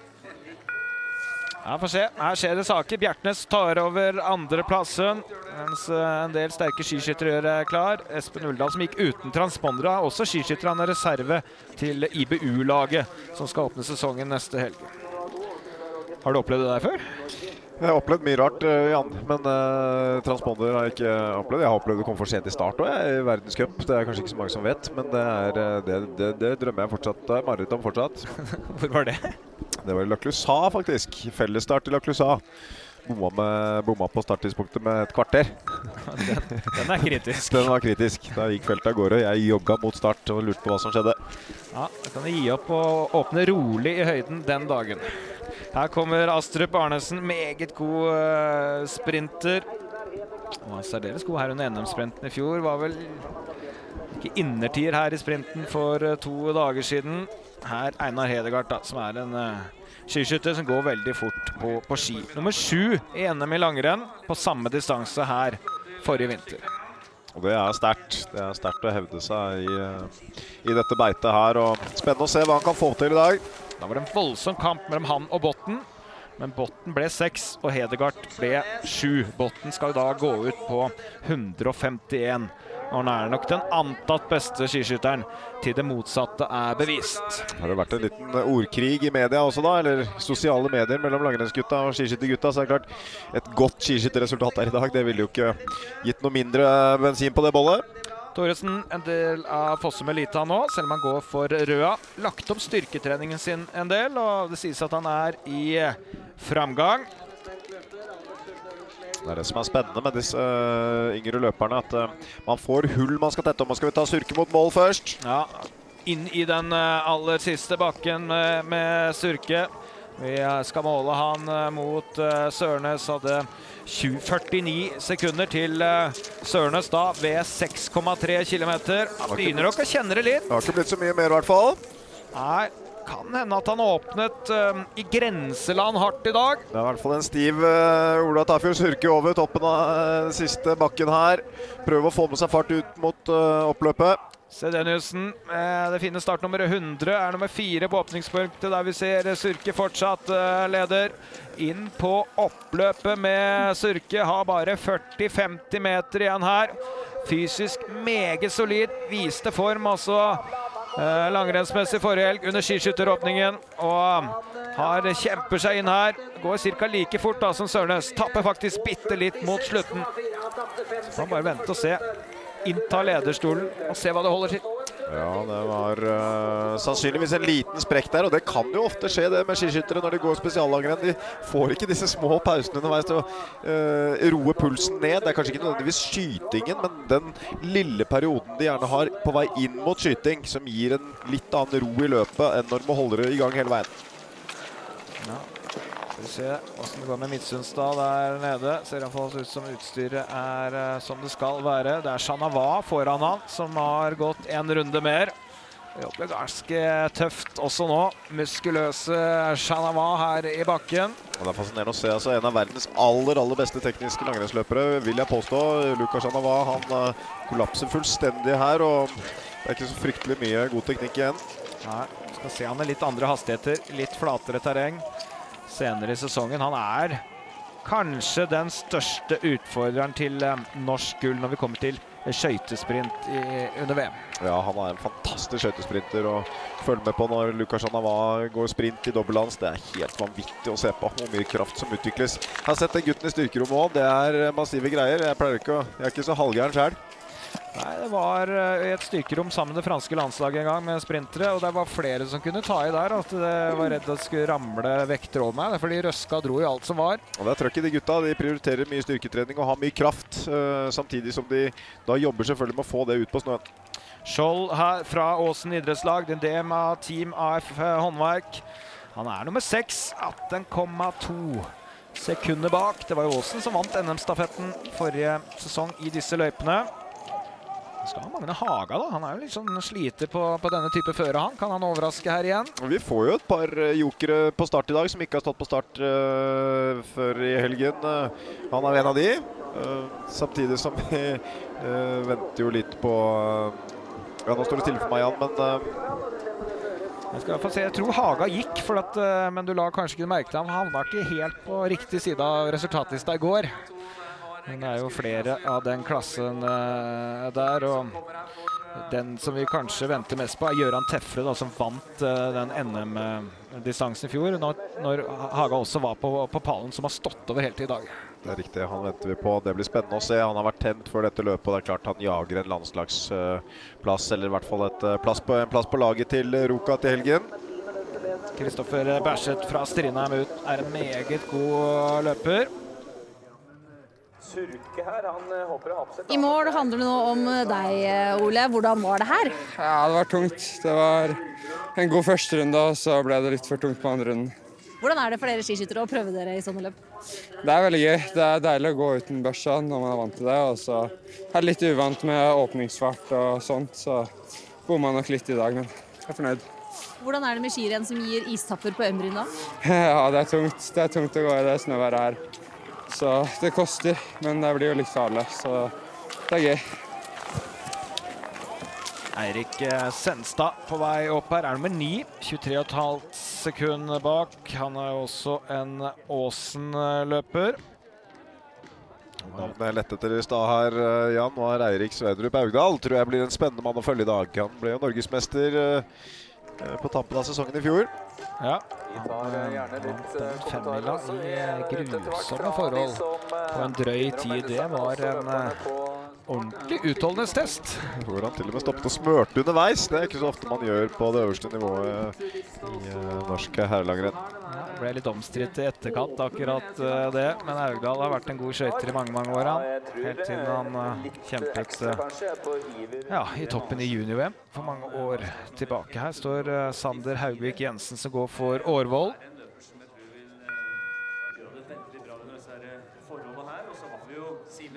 Titter ned på klokka. Det er mange som tar tiden selv for å ha kontroll. Det er ofte knyttet opp mot et pulsbelt eller puls på håndleddet for de som bruker det. Så kan man analysere litt i etterkant. Det handler om å analysere så mye man kan analysere. Ta i bruk pulskurver, GPS-kurver sannsynligvis. Teknikken man har i dag for å få informasjon ut av disse løpene er jo ganske massiv. Man kan få vite nesten hvordan man har flyttet seg per halvmeter mot de beste, og det er jo spennende informasjon å få med seg. Senstad, han ble norsk mester i stafett. Han gikk andre etappe. Magne Haga gikk vel den siste. Var det Martens Meyer som gikk den første når de vant? Så kommer Hedegaard her. Han er litt bak Surke, altså. Det er en Surke på tidlig startnummer som har følt at han må dra til litt i dette løpet her, og han leder fortsatt 14 sekunder foran sterke Hedegaard. Det har vært en sterk åpning altså på Surke. Vi er spent på avslutningen hans, om den står i samme klasse. Ja, den er nok ikke samme klasse. Spørsmålet er hvor svak den er, sammenlignet med de aller beste. Jeg tror det er der vi er. Når Thoresen kommer, rød-løperen. Det er god åpning på Jonas Dyrle Thoresen også. Det er jo så jevnt her da, til dette første passeringspunktet. Vi kommer jo til å ha 80 mann innenfor 20 sekunder etter hvert. Ja, fjerdemann Hedegaard, altså 14 sekunder bak, og han er jo under 10 sekunder bak. Det er jo avstanden til tet. Hvor tidlig vil du for øvrig ha din første sekundering når du gikk skirenn? Det er ofte ønskelig å få den egentlig ganske tidlig, få kjent på åpningsfarten, for man blir litt blind på egen fart, særlig sånn som her. Hvis man har varmet opp på beina, så vil det være vanskelig å vite nøyaktig hvordan man setter fart fra start. Han var nærmest Surke da på åpningspunktet med 4,4. Det er litt nesten doblet. Det er nå 8,5 sekunder, så de går med det samme forholdet seg imellom. Og så kommer Øl Schlegel, som er ny på Team Mjøsprodukter, hvor blant annet Håvard Hovde har lagt opp og gått ut på vei opp her. Kallenavnet Slegga. Han skal slå seg inn ganske høyt oppe her, rett og slett. Han er nummer 6, 16,5 sekunder bak.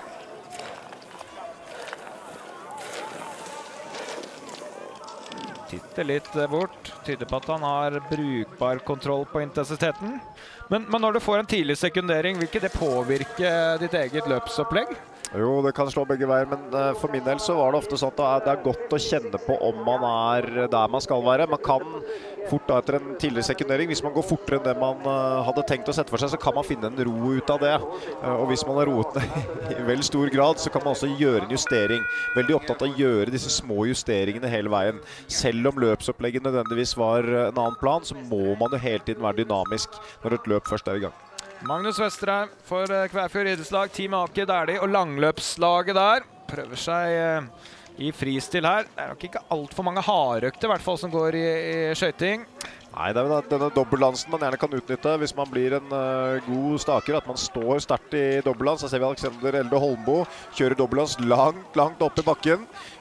Usikker på hvor krafteffektivt det er på et sånt føre som dette her. Du får mindre igjen for skyvene når det er såpass løst, men det er utrolig imponerende dobbeltdans dette her.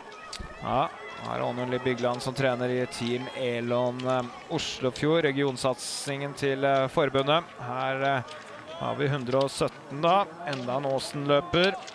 Ganske sterkt treningsmiljø også på Romerike rundt dette AF håndverk som også har kalt til seg noen løpere fra Oslo-området. Er 18 sekunder bak her.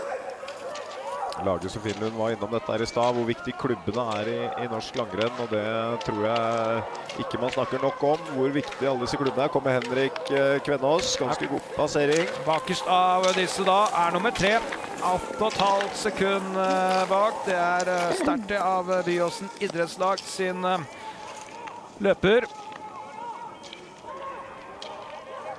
Nei, hvordan er formen? Nei, det får vi jo svare på om en 25 minutter forhåpentligvis. Det jo without shooting today, så det blir spennende. Det blir det. Det mange skiskyttere her. Hvorfor det så mange skiskyttere her? Nei, det vel en kombinasjon mellom mindreverdighetskompleks og at det passer ganske bra nå. Og så det kjekt å gå skirenn da, det det. Så kombinerer du de to, så har du grunnen til at det veldig mange skiskyttere som stiller på start. Dere fyrer jo voldsomt på diverse sosiale medier. Hvordan rivaliseringen? Jeg tror det mye spill for galleriet, det tror jeg. Det mest for, det mye gode kamerater som holder på, så det et lite og godt miljø. Eller, det ikke så lite, men det et godt miljø, så det mange gode venner og stor, høy takhøyde, så da blir det litt sånn, da blir det litt sånn, det blir det. Har du lært noe av onkel Oddbjørn? Lært alt. Hva da? Alt. Alle triksa? Absolutt alle triksa. Ja, bra. Søsteren var vel rundt nummer 40 i dag, for å se om han kan matche det. Jo en god skiskytter han her også. 8. plass i IBU Cup som best.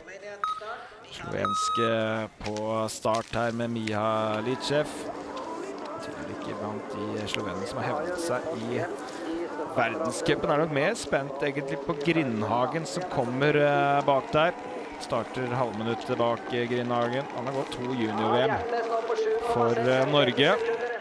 Og har en 5. plass for junior-VM i sprint, og jo førsteårssenior og skal ta dette steget, Martin. Ja, det jo et vanskelig steg å tråkke opp i seniorklassen. I hvert fall man da ikke så ofte får lov til å prøve seg mot seniorene før man plutselig står der. Har hatt kanskje en god juniortid og vært blant de beste, og så plutselig så man langt ned på resultatlista. I hvert fall de aller fleste det. Noen unikum det selvfølgelig, som dunker gjennom, som Johannes Østblot Klæbo og noen flere, men oftest så må man slå huet i veggen noen år før man klarer å slå ordentlig gjennom på seniorsiden. Samme årgang, Haukvik Jensen som kommer her, slått seg i hvert fall inn på Team Elon Oslofjord, så han har en solid satsingsarena her, åpner veldig sterkt, presser dobbeltdans langt opp i bakken, 5,5 sekunder bak bare. Ja, han velger å gå dobbeltdans her han også, bruker krefter på det, føler kanskje at han står lettere i dobbeltdansen enn den paddlingen som man kanskje blir kavende litt i denne løsnøen. Så Senstad da, den norske mester i stafett også, han jobber veldig hardt i dobbeltdansen her, og har åpnet særdeles sterkt, det må vi si her. Åsen-løperen, ledertiden går ut der, og han ikke langt bak. 2,5 sekunder bak. Går jo litt likt som Magne Haga her da, så kan det hende at han ligger litt i rygg på Haga i løpet av sommeren. Hvordan avgjør dere hva som lønner seg å for eksempel gå dobbeltdans eller paddling? Hvordan jobber man med å... det en rett fartsfølelse, eller har du GPS-tall, eller hvordan gjør du det der? Ofte så det en følelse på hva man behersker best, hvor bruker man minst krefter og opprettholder høyest mulig fart. Noen har ressursene sine i paddling, noen har de i dobbeltdansen, og gjerne på en sånn personlig preferanse, og så må man jo utnytte terrenget i tillegg. Klare å flyte når man skal flyte, og bruke krefter når man skal bruke krefter, dette som kalles pacing. Iver Wang Johansen, 32 i går, klassisk solid åpning også her i skøyting for Bygdø. Idrettslag går denne karen. Gikk vel for Kjelsås tidligere, hvis jeg ikke tar 100% feil her. Vi skal til Gjerdrum da. Jan Henny Olsen Bjørtomt som står her. Starter halvminutt tilbake. Skiskytter Kirkeide. En del av Team Romerike Ski. Vært i seniorklassen nå en 5 års tid.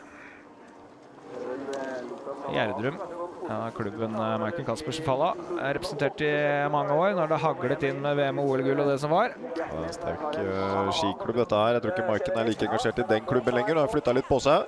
Ja da, jeg jobber med mange hund. Har jobbet i Vang-systemet, jobber med Team Elon Innlandet og bidrar sikkert litt til klubben Strandbygda rundt Elverum der hun har hus også. Så hun jo mor nå, så har nok å gjøre. Vi jogger litt bort til Eirik Mysen som drar på seg startnummeret. Vi intervjuet treneren din før i dag. Hvordan i all verden kunne du velge en 23-åring som trener? Godt spørsmål. Jeg liker å gjøre ting annerledes enn andre. Og så har jeg vel ikke hatt sånn enorm utvikling de siste 4-5 årene, så jeg tenkte jeg måtte gjøre noe nytt. Og det har vært en sinnssykt kul reise, og ja, jeg utrolig takknemlig for at han har lyst til å trene meg. Jeg jo en munnfull. Og det ga jo resultater, for gårsdagen var vel en opptur? Ja, altså jeg beste rennet godt. Og så var det 8 som slo meg, så det betyr at de trener sikkert bra det også. Spesielt han på toppen, så jeg gleder meg til fortsettelsen og skal prøve å kjøre på videre. På hvilken måte er han lunefull? Ja, jeg eller han? Du, begge? Nei, jeg er jo litt distré og mye opp og ned og greier og ja, så han har fått roa meg litt, og så har han gitt meg troa, og det har funket veldig bra, så jeg er veldig takknemlig. Du, nå skal vi bort og prate med Johan Olav Botten, nummer 6 i NM her i går. Det er en skiskytter som leder. Jeg har fryktet egentlig fra start. Han er jævlig godt trent, og ja, visste at han kom til å bli sterkere uansett. Ikke så dårlig trent du heller da? Nei, vi får se. Det blir alt litt usikker før start, så jeg tør ikke melde så hardt akkurat nå. Du, er det litt prestisje i å være beste skiskytter der? Ja, selvfølgelig. Det er jo... ja, hva skal jeg si? Vi er konkurransemennesker, så uansett når vi står på start, så har vi lyst til å være best. Egil Kristiansen sitter vel og ser på dette her? Ja, jeg håper det, men så har vi ganske tydelige uttakskriterier i skiskyting, så det her teller ikke, det vet vi. Nei, reserve da, til skiskytteråpningen. Botten, her kommer Filip Fjell Andersen, som var på landslaget i fjor. Han ender opp ganske langt bak Surke her da. Det ble 1.18 til slutt. Da har vi en løper som vi håper kan være med å kjempe litt med Surke. Lars Agnar Hjelmeset. Slags åpning har han fått til i dag. Tredje løpet på 3 dager, nummer 24 går, 28 på sprinten. Han åpnet hardt her noen ganger tidligere og gjør det igjen her altså. Klinker til. Han er den første som er foran. Skiskytter Surke 3,3 sekunder foran. Energisk padling, og så ser vi han må ut av rundt løssnøen når han skal passere en løper i det motbakkepartiet. Det er jo ikke så gunstig, han må øke frekvensen for å få til det. Det er sannsynligvis det man prøver å unngå mest mulig i dag. Bjertnæs da, som bare var 8,5 sekund bak Surke ved 6,3 kilometer. Dette kommer til å stå om 10-deler i mål. Han har en liten mulighet her. Bjertnæs er rask, det har vi sett i sprinter. Ja, dette tror jeg går, Jan. Ja, 10. Det har i hvert fall gått i går. Det er litt saktere her. 5. Ja da, det går fint. 3,2 sekunder foran. Det er litt tegn igjen på at Surke han har manglet litt krefter helt på tappen her. Ja, da har han i hvert fall fra 8,1 kilometer tapt litt over 10 sekunder da, til Bjertnæs. På start Corbinian Heiland fra Tyskland. Det er en tysk B-lag som er her. Spørs om de har noen som kommer til å være jevnt i toppen i verdenscupen i år. Vi får håpe noen av tyskerne har tatt noen steg inn i denne sesongen. Jeg tror som du sier, det må vi bare håpe på, Jan. Vi trenger internasjonal bredde i herrelangrenn. Vi trenger at det er flere nasjoner som får opp talenter og som dyrker de og følger fornuftig filosofi, slik at det blir en langsiktighet i det. Victoria Karl imponerte voldsomt i Finland forrige uke, så hun skal vi absolutt regne med på kvinnesiden. Her kommer Grindhagen av. Litt bak Hjelmeset. Lurer på Hjelmeset da, om han har kontroll på kreftene her. Hjelmeset er jo meget godt kjent der da, for å si det mildt, men han har jo også godt kjent for å åpne hardt, så ja, han bør jo vite hva han driver med. Han holdt igjen i går og gikk et veldig godt disponert løp, så hvis han går med samme følelsen, er litt sterkere i skøyting nå, som han ofte vel har vært på distanse i hvert fall, så kan dette bli meget bra det. Så er han på rekrutteringslandslaget da. Det er ikke, vi skal se hvem som har best ski i dag også, det kan være noen forskjeller der også. I dag har det nok litt å si, ja. Det kommer kommet et nytt vær, det har kommet nysnø. Smørerne har hatt mindre tid på seg til å få frem de beste skiene, og det er ofte de store teamene som gjør det best. Kasper Andersson Herland med en god åpning, går bakerst av disse to. Går for Hemsedal idrettslag. Vi ser til Kirkeide bak der også. Det kommer en nede i bakken, men folk er ute på 2 runder her. Herland da, bare 10,9 sekunder bak her.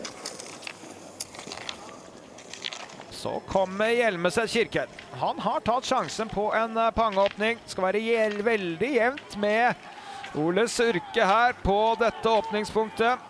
Slår ikke Hjelmeset, men legger seg mellom Surke og Hjelmeset. Ser ut som han bruker en god del krefter i bakken. Får litt mye bevegelse i overkroppen. Bikker litt fra side til side med hofta. Ikke nødvendigvis så stabil som han gjerne jager i det partiet, så som han hadde brukt litt krefter dit. Botten gikk raskest av skiskytterne forrige helg.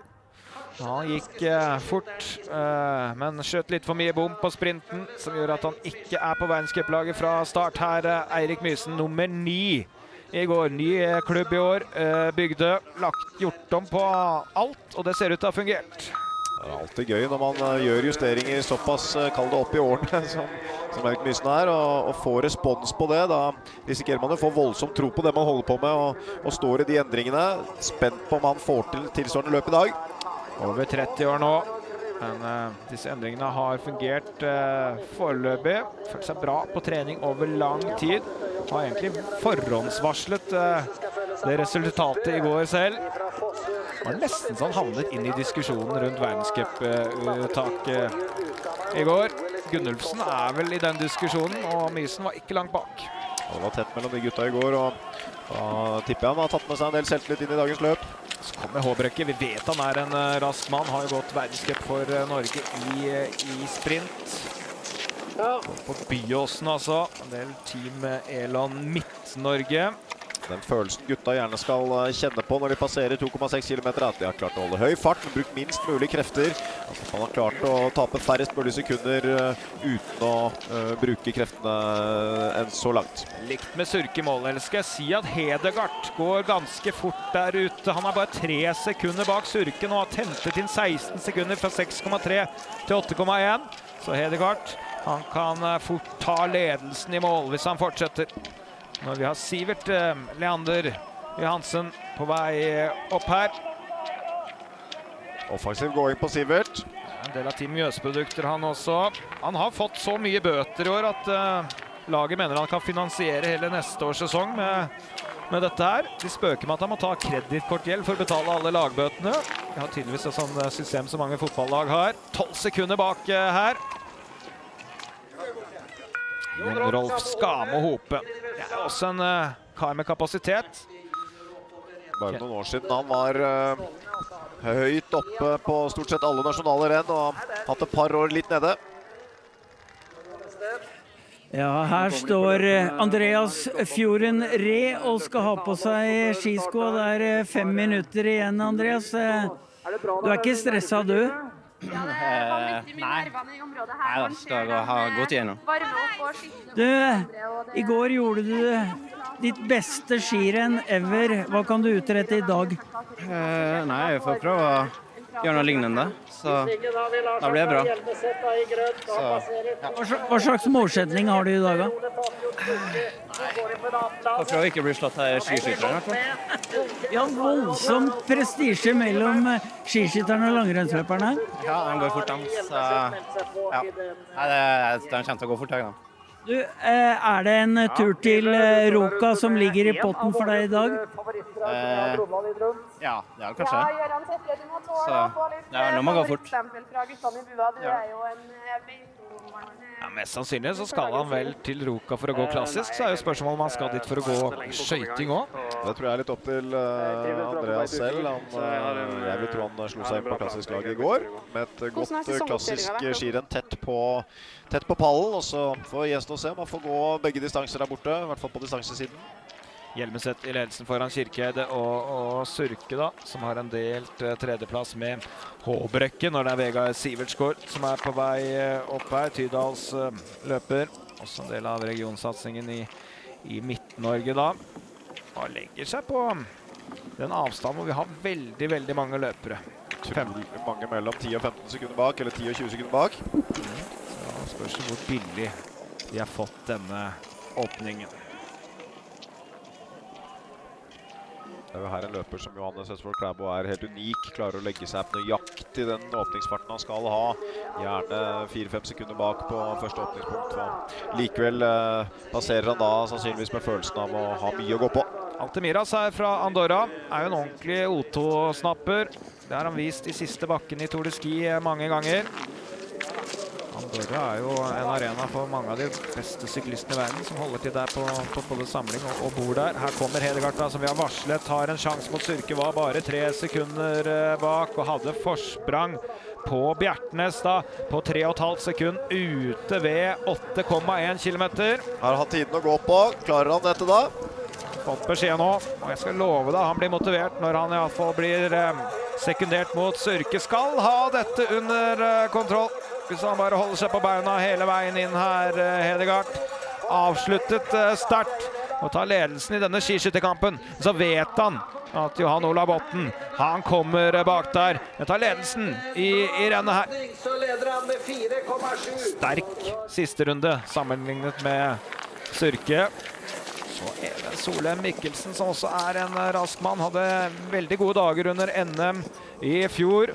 Er bare 6,6 bak. Ser vi også disse togene som gjerne danner seg litt underveis. Man runder etter en runde og kan få muligheten til å henge på noe som nettopp gått ut fra start. Og det kan også være med å avgjøre litt hvor billig man får deler av disse løpene. Og hvis man kommer i de riktige togene, så kan det også hjelpe opp til høye og gode plasseringer. Thomas Ødegården, langløper, går for Team Eksjøhus da. Klubbmessig er det Statelle, og så er Lars Agnar Hjelmeset fremme ved 6,3. Er 1,1 bak.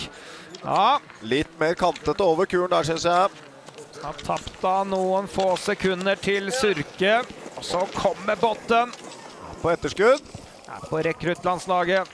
Han er offensiv når det kommer til trening. Det er høydetrening, det er varmetrening, det er dobbelt terskel som det heter, og det ene og det andre er 9,6 bak her. Men kanskje er det fornuftig når vi ser hvordan det har gått med Hjelmeset og Sørke. Puster bra opp bakken her, Botten. Funnet en OK flyt på det. Her kommer Mysen. Ja, kommer dansende nede i bakken her, Mysen. Han mente at han skulle ha enda mer å gå på. Men blir disse rundt 10-12 sekunder bak han også, ser det ut til. Er nok foreløpig teknisk noe bedre i klassisk. Blir litt for breibeint. Får ikke skia godt nok under seg. Klarer ikke å få trøkket tidlig nok. Bor litt i en bag. Er mye på Sjusjøen. Er litt i hjemdistriktet rundt Tønsberg og er litt rundt omkring. Sier at han ikke har noe fast bopel. Men er 10 sekunder bak her da. Gøran Teffere, han har lada og lada og lada, og i dag gjelder det, Gøran, debuterer. Årsdebuterer. Ja, det blir bra i dag. Gleder meg. Hvordan er formen da? Du, den er bra. Jeg har vært i god form lenge, så jeg har ventet lenge. Nå gleder jeg meg til å komme i gang. Ja, hvorfor legger du alt i potten i dag? Jeg tror ikke jeg er den eneste som gjør det her. Det er sånn det er å være norsk, så en må prøve å ha en god start, så får vi se hvordan sesongen blir det til det. Er det seier som gjelder? Det er seier som gjelder når man går skirenn på Beito. Det er det. Her kommer Erland Kvissle da, uten skjegg. Det er nesten vi ikke kjenner en mann med farten. Da vi kjennes på. Han har kjempet opp mot pallen i NM på sitt beste. 3 sekunder bak. Han traver av klubbkompis Magna Haga i bildet. Han kommer der nede. I hvert fall teamkompiser da. I Team Nordkonsult. Her kommer Kasper Andersson Herland dansende. Fin åpning også på Herland, og han fortsetter å gå fort. Var 10,9 bak i Hjelmeset. Men nå er han 1,6 foran Sørke og foran Hjelmeset. Det går veldig fort. Karsten André Westad, han leverer en pangeåpning her og er 2,2 bak. Det er tredjeplass det. Nå er det spennende løper ut fra start. Eirik Sverdrup Augdal vant 5-mila i fjor altså. En særdeles god skøyter, har jo bakgrunn som terrengsyklist også. Så kommer Kirkeide, og han har svart. Etter en god åpning så har han fortsatt. Det går jo ekstremt bra her. 3,9 sekunder foran, virker som han er full av energi.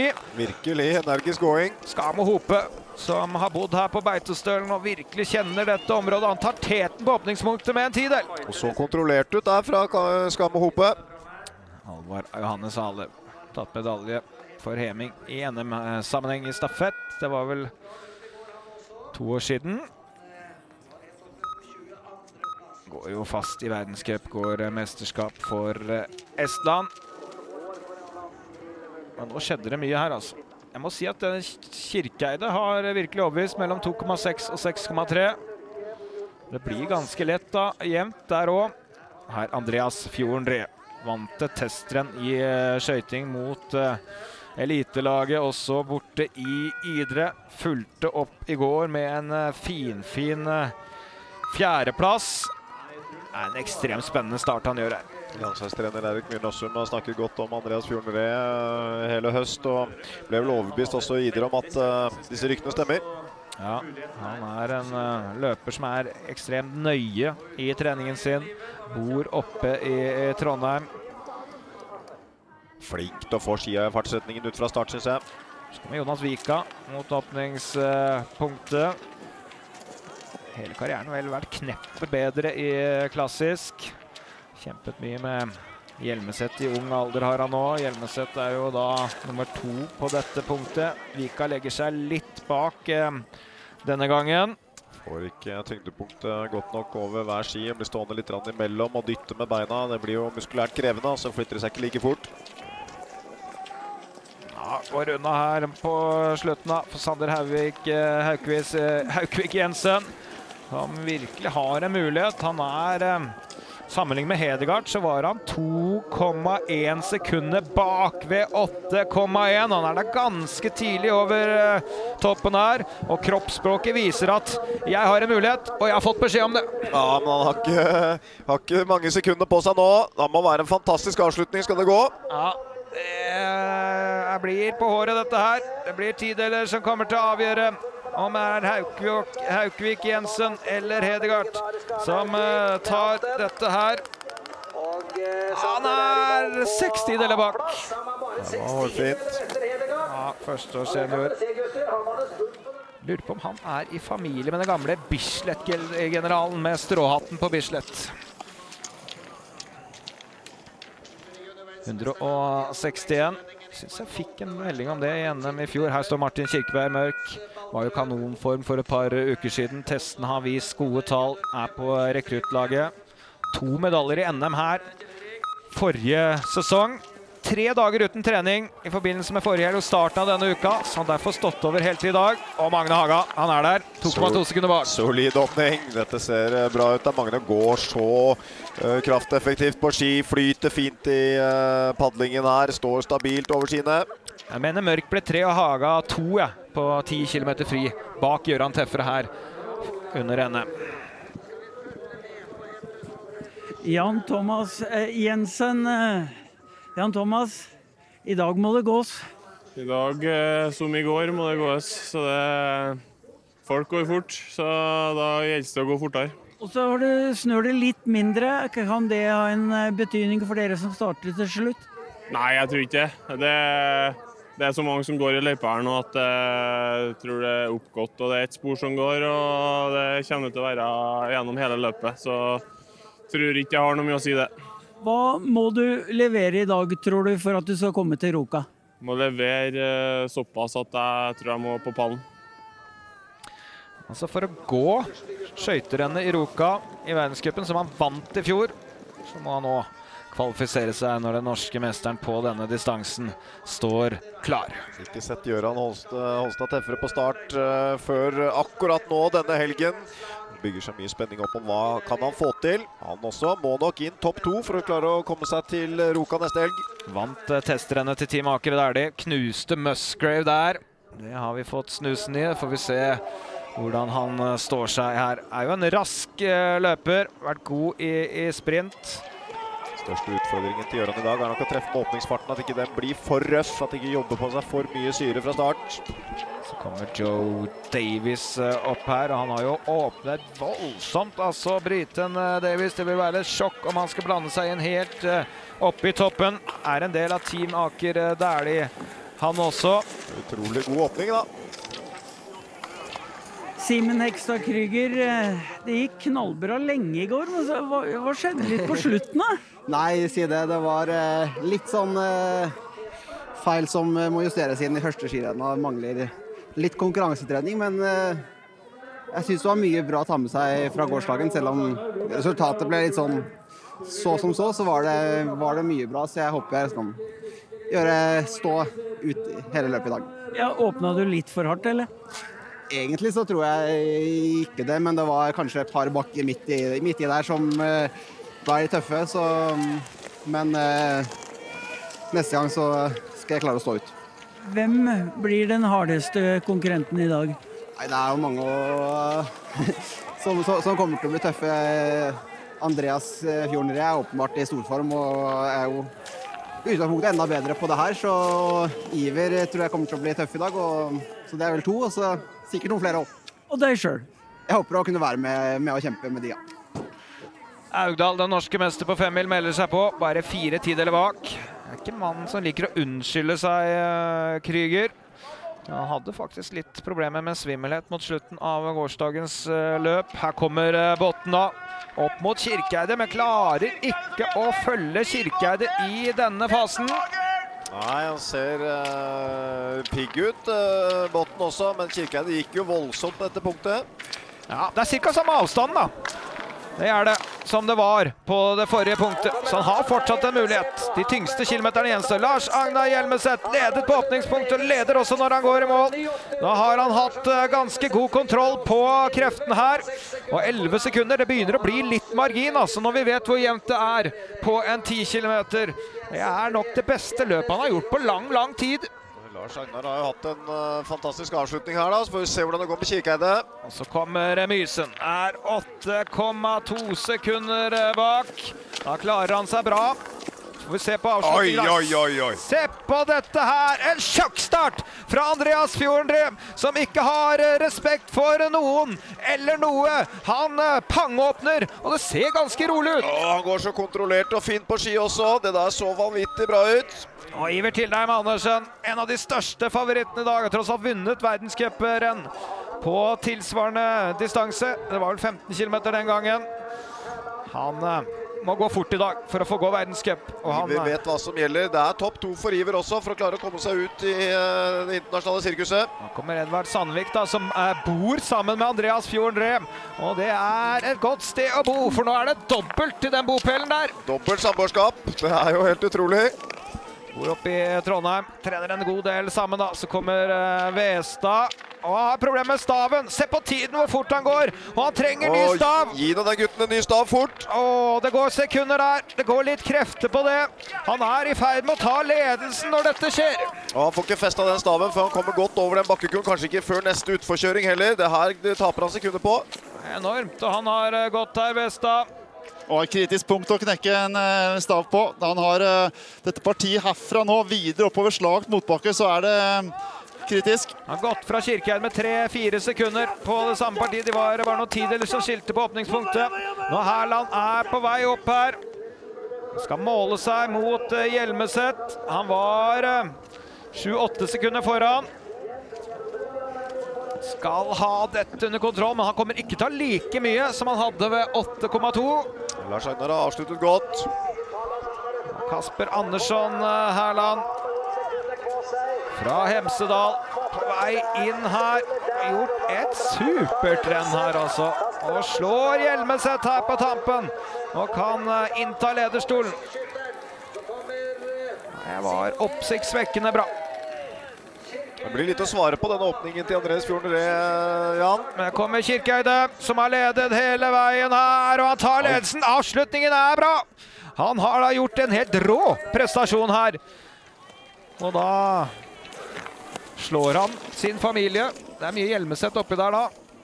Pappa, Oddbjørn er jo da faren til Lars Agnar, og onkelen til Hjelmeset Kirkeide. Mikael Vermeulen på start, en spennende internasjonal løper, gjorde kanskje litt over forventning gode prestasjoner i fjoråret, og er jo en løper vi håper da tar dette neste steget, så kan være med å kjempe med de norske gutta. Det er rart å si det, men det er vi faktisk litt avhengig av. Han var faktisk på pallen borte i Canada, Fredrik, forrige sesong. Ja, han var det. På en fellesstart der da, i fristil, så kom han på pallen. Det var veldig jevnt der, men han har en pallplassering og 5. og 6. plasser. Han har en likhet med mange andre utlendinger som hevder seg, bodd lenge i Norge. Sist startende Martin Løvstrøm Nyenge, Fjordendré, han har satt litt standard her. Han er god. Det er vel kanskje ingen som har trent bedre enn han det året her, og kanskje i flere år, så han har vært veldig sterk på trening i år, og han viser det her, så det er gøy. Så det vil ikke overraske deg om han vinner? Nei, altså jeg føler jeg har fått litt inside gjennom sammenligningen i år, så han har virket sterk, så det er gøy at han får det ut. Han jobber hardt. Det er flere rekrutter også som går fort. Ja, det er det kalles rekruttlag, men de er søren meg sterke. Så nå går jeg til start. Her kommer Tefre, blander seg inn helt oppe på dette åpningspunktet, selv om han slipper ganske mye til re, men det har de aller fleste gjort, 14,3 sekunder bak. Men er det en litt overraskende svak åpning fra Gjøran da, eller har han bare prøvd å kontrollere dette? Tønseth bare nummer 19 i går, han går for verdenscupdeltagelse. Fått forhold som bør passe han brukbart. Ja, han ser teknisk ustabil ut, til og med noe feilskjær ut fra start her. Jeg tror han fryktelig usikker på vei ut på dagens skjøterenn. Slitt med mykoplasma i høst da, og var flere uker helt utenfor. Så kommer den franske sprinteren Chou. Jobber tøft i dobbeltdans opp i dette bratte partiet. Så man holder den samme farten på neste runde. Det er en tung måte å gå på dette. Kraftskrevende. Jan Thomas Jensen ut fra start. En av de som virkelig har satt mål om å komme seg inn på VM-laget. Er ikke sikkert han får gå klassisk. Han er i diskusjonen til Ruka der. Da må han gå fort i dag. Og så kommer Magne Haga. Ofte venter han litt ut i sesongen før han gjør sine pangløp. Her kan det komme allerede i sesongåpningen i skøyting. Han er bare 3,4 sekunder bak. Her foran Kirkeide som leder i mål. Celi henger seg på. Får vi se da hvordan det går med Lapierre og Lapalou som starter litt senere mot slutten her. Simen Hegstad Krüger ut fra start. Han er jeg spent på i dag. Teknisk fantastisk, men har kanskje ikke fått favorittføret sitt. Liker at det er litt mer kompakt. Liker at det får litt mer respons fra underlaget. Regjerende verdensmester på intervallstart i skøyting. Og så sist startende Martin Løvstrøm Nyenge som imponerte i går. Ble nummer 2.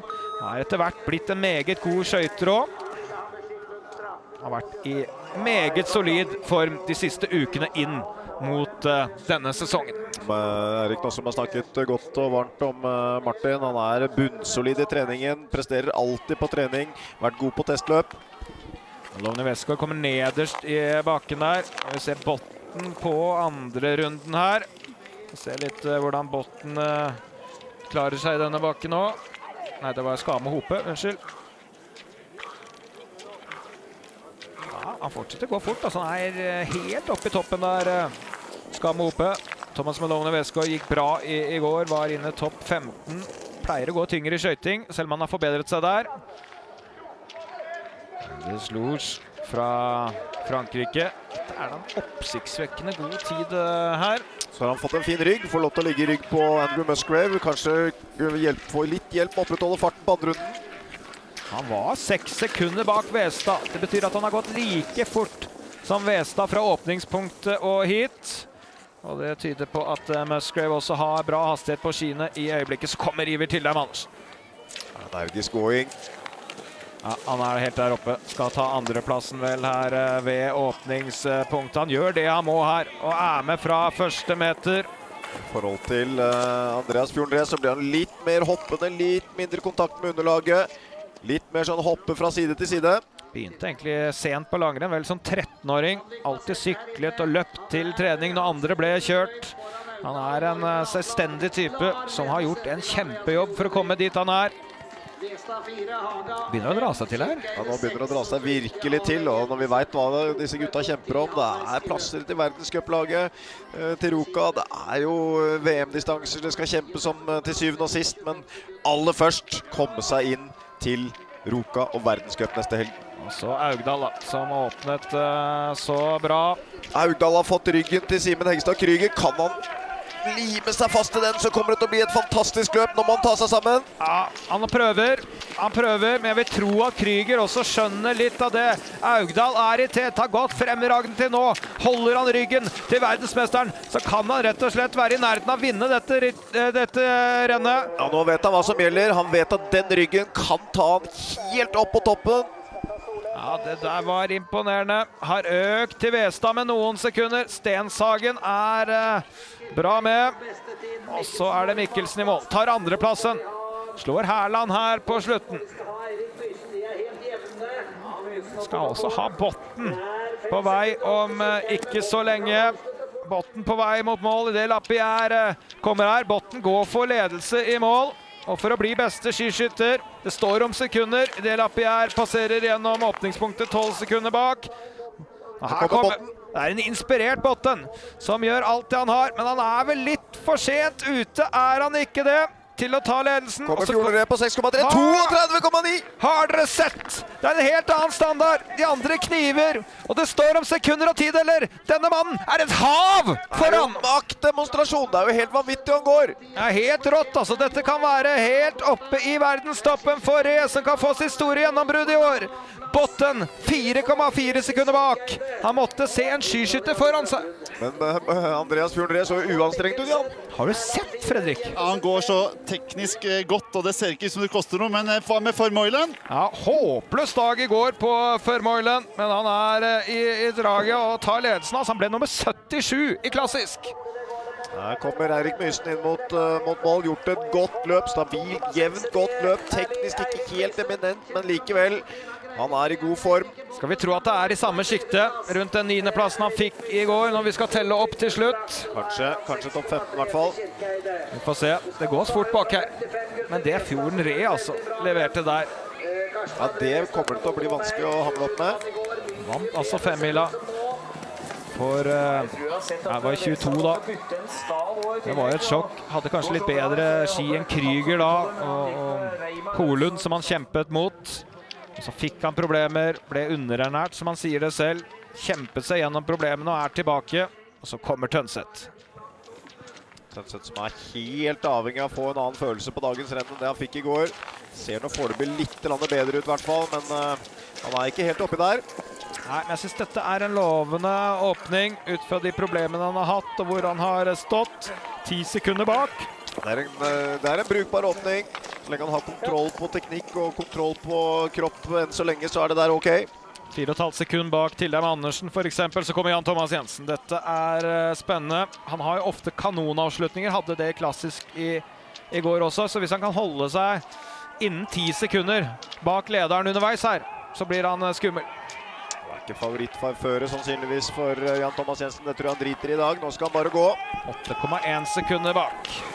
Han er der han skal være foreløpig. På skuddhold. Så kommer Karsten André Westad. Skal måle seg her. Han har fått det litt på slutten. Det har blitt noen sekunder i minus. Helt på tampen, målt mot de som har avsluttet best i nå. Men hvor mye fikk den staven å si for Karsten André? Ja, det ødela nok en god del faktisk. Simen Kryger og Augdal har ikke klart å henge med. Ja, 4,6 sekunder bak. Og Augdal er ikke i rygg, for det er Gaute Kvåle. Ja, og Simon Hjelmseth Kirkede og Jon Olav Botten, de står og følger godt med i mål her, og du trivdes godt i lederstolen, Simon? Ja, nei, jeg gleder meg til å sette meg ned og kose meg litt etterpå. Det er godt å sende Johan ut av paddocken og bli sittende igjen der etterpå. Det er det. Du, denne med lille fighten som er mellom skiskyttere og langrennsløpere, hvordan er den? Nei, altså, jeg tror det høres veldig mye mer voldsomt ut enn det er. Det er mest humor, men det er jo veldig artig å være med og konkurrere. Det er jo kult, det er det. Nyenge er der han skal være på åpning. Sterk, solid gåing, trygt, teknisk som vanlig fra Nyenge. Er absolutt der han skal være i dette skiktet. Så det som har skjedd er at Vermeulen leder på åpningspunktene, samtlige er plassert. Vi har også fått Lapalou inn der på en 5. plass. Fjorden Re er nest best, og vi vet han har gått fantastisk derfra og videre. Det ligger jo an til å bli en thriller når man ser på denne listen, men kan noen følge Fjorden Re? Det er det store spørsmålet. Ingen har vært i nærheten til nå. Ja, det så vanvittig ut opp til 6,3 kilometer, og da må de andre gutta dra frem sitt ypperste i hvert fall.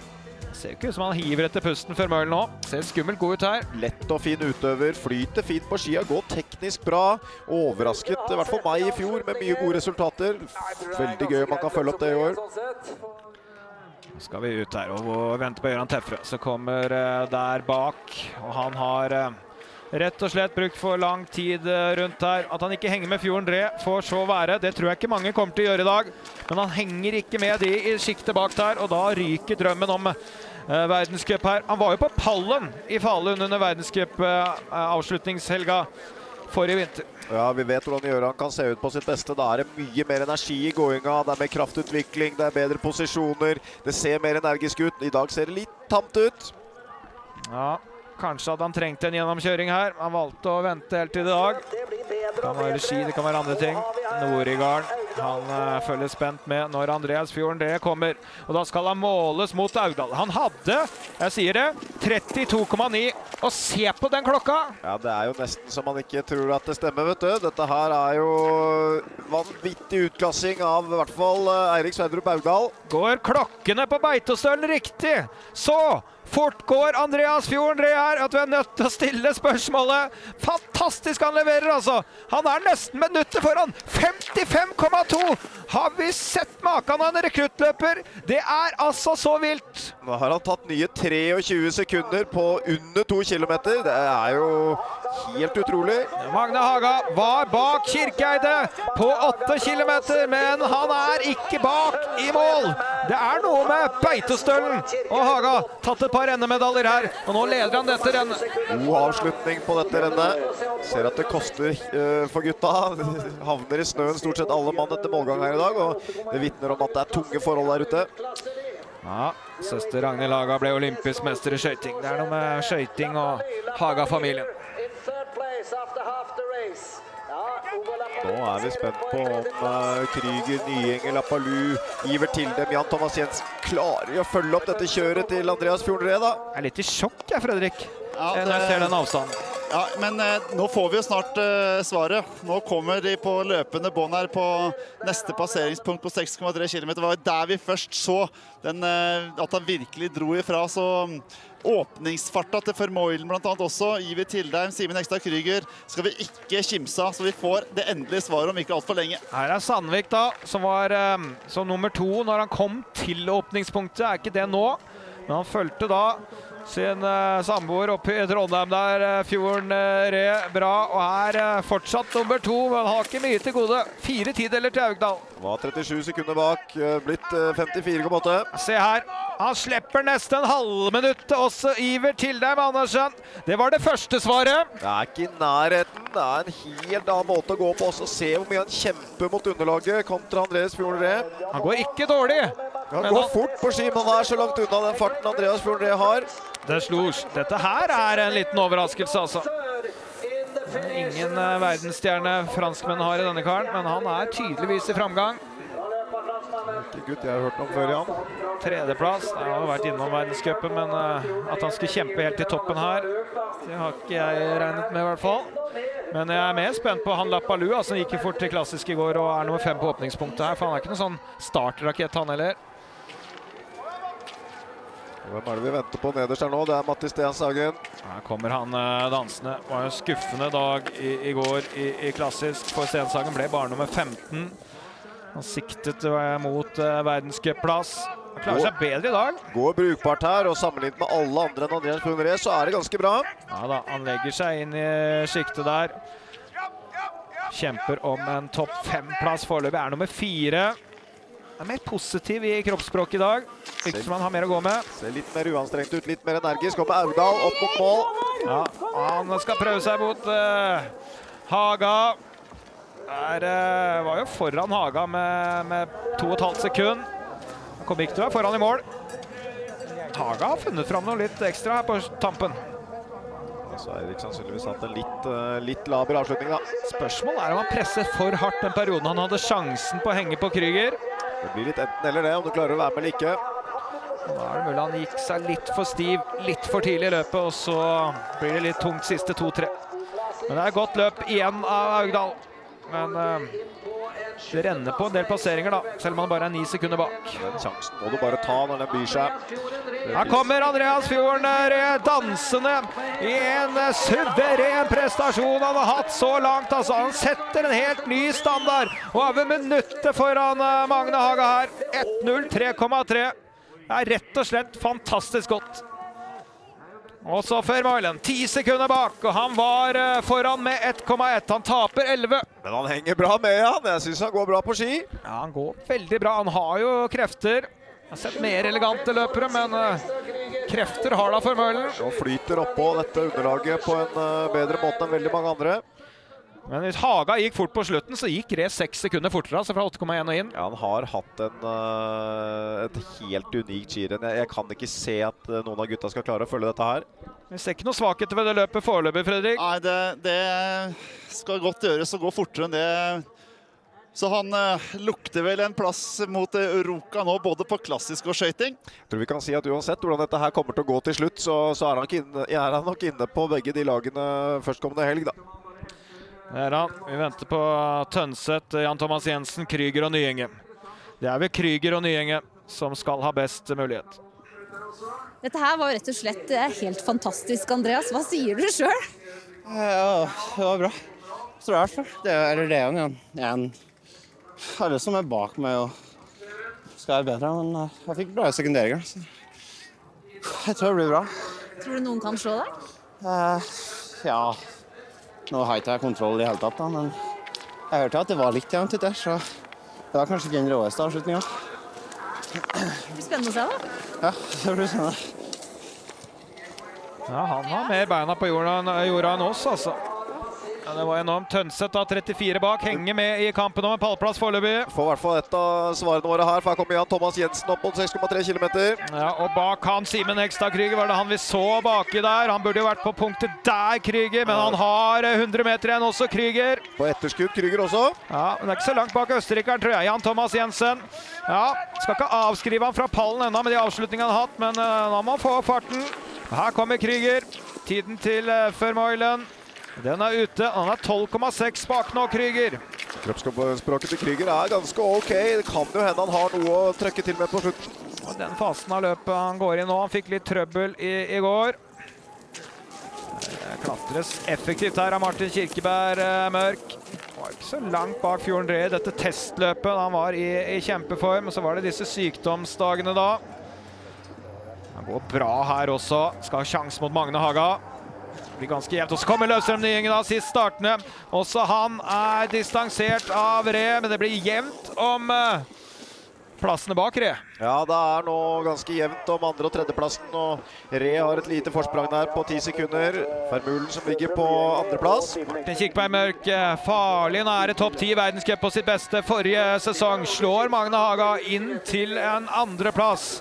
Er jo på rekruttlaget med nettopp Ree. Her kommer Iver Tillem Andersen opp mot 8,1 kilometer. Nye svar skal vi få. Han var altså 26,9 bak. Det har blitt mer. Det har blitt mye mer.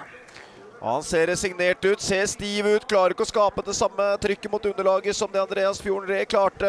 Angriper ikke svingen, blir stående litt oppreist. Det er litt defensivitet over Iver nå. Man slår jo alle andre ganske grundig til dette punktet som har startet foran. Han starter med nummer 184. Det er bare at Ree er i det umulige hjørnet, virker det som.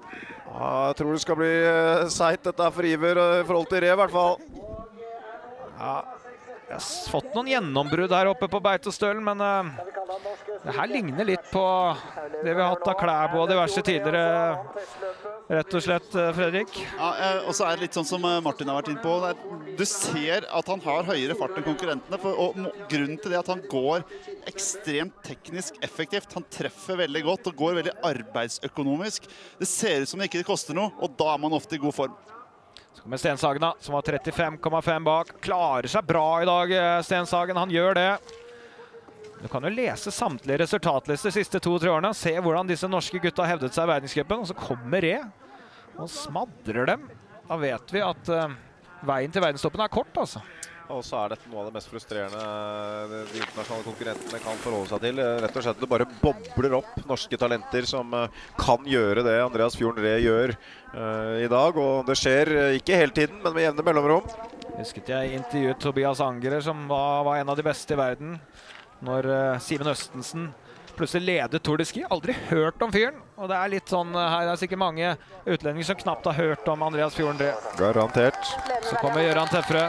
Det er greit renn, men det er alt i alt en nedtur altså, for Gøran Tefre. Det blir ikke et stort antiklimaks dette i kveld. Så Vermeulen. Se her da! Har han sjans faktisk? Han går fort! Han går fortere enn Andreas Fjorden Ree. Han flyr jo vanvittig i bakkene, Vermeulen. Var 10 sekunder bak. Og se her nå, har vi tatt dette litt for gitt, litt for tidlig da. 5 sekunder, halvert det forspranget. Og da må vi jo kanskje kunne tenkes oss at både Martin Løvstrøm Nyenge og Simen Hegstad Kryger har den samme muligheten. Men tenk deg det, hvis vi skulle få bank av en østerriksk løper på åpningshelga i en distanserenn, det var ikke mange som ville tro. Lappalu hang på der, han nummer 3 i løpet, 38 sekunder bak. Jeg tror kanskje Vermeulens beste terreng unnagjort da, opp den der langbakken, men vi får se. Jeg tror du har rett i det. Skal likevel klatre opp til stadion her en siste gang, og det er en siste bakke, og føret blir ikke noe lettere etter hvert. Ja, han har sikkert ikke dårlig ski heller. Men det en Vermeulen altså, som var på pallen forrige sesong, og var jo jevnt inne topp 10 i mange renn. Men det vil være et sjokk om man skal sette samtlige nordmenn på plass. I hvert fall når vi ser hva Andreas Fjorden Ree gjør her, for det ser så utrolig sterkt ut. Ja, han sa jo selv at kanskje ikke avslutningen var helt rå. Likevel, han har slått en fyr som Magne Haga med en del sekunder også avslutningsvis, og det har ikke vært gærent, men kanskje følelsen hans stemmer. Ja, får vi se da. Vi skal ha Jensen, vi skal ha Krüger, vi skal ha Nyenge opp til 8 kilometer aldeles straks. Nå er jeg spent, ja. Ja, de var altså på høyde med Vermeulen. De var 1,6 og 2,6 bak Vermeulen på 6,3. Nyenge og Krüger. Da får vi kanskje ikke første svaret, det er Tønseth. Ja, han var 34,1 bak. Han fortsetter å tape. Ser litt uinspirert ut, ser på en måte ikke ut som kroppen gir han de svarene han ønsker å få. Han har lyst til å pushe mer, men det er ingenting som vil det. Litt spakt sammenlignet med på sitt aller beste. Det er likevel litt bedre enn i går, tror jeg. Husk at Didrik har vunnet her på Beitostølen, han. Ja da. I går var det vel nummer 17 eller et eller annet. I dag er det vel håp om topp 10. Her kommer Jan Thomas Jensen i det Iver Tildheim Andersen er på vei mot mål. Var 41,6 bak. Han taper ganske bra til Ree mot slutten, han også. Men overtar andreplassen fra tidligere landslagskollega Mørk. Men Krüger har da gått inn Jan Thomas her. Ja, han har det. Og Krüger taper til Ree. Taper til Vermeulen. Da er det en mann vi venter på. Det er Nyenge. Han må være der straks. Her kommer han. Han kommer ikke raskt nok til å ta ledelsen i hvert fall. Han gjør ikke det. Men han går fort. Han følger nesten Vermeulen. Han kan ha tatt innpå her. 11,6 sekunder var det til Tet. Det er cirka det samme vel. Hvis det nå er sånn at de har fått meldinger om at Andreas Fjorden Ree ikke har avsluttet helt optimalt, så er i hvert fall det eneste håpet de har å klamre seg til.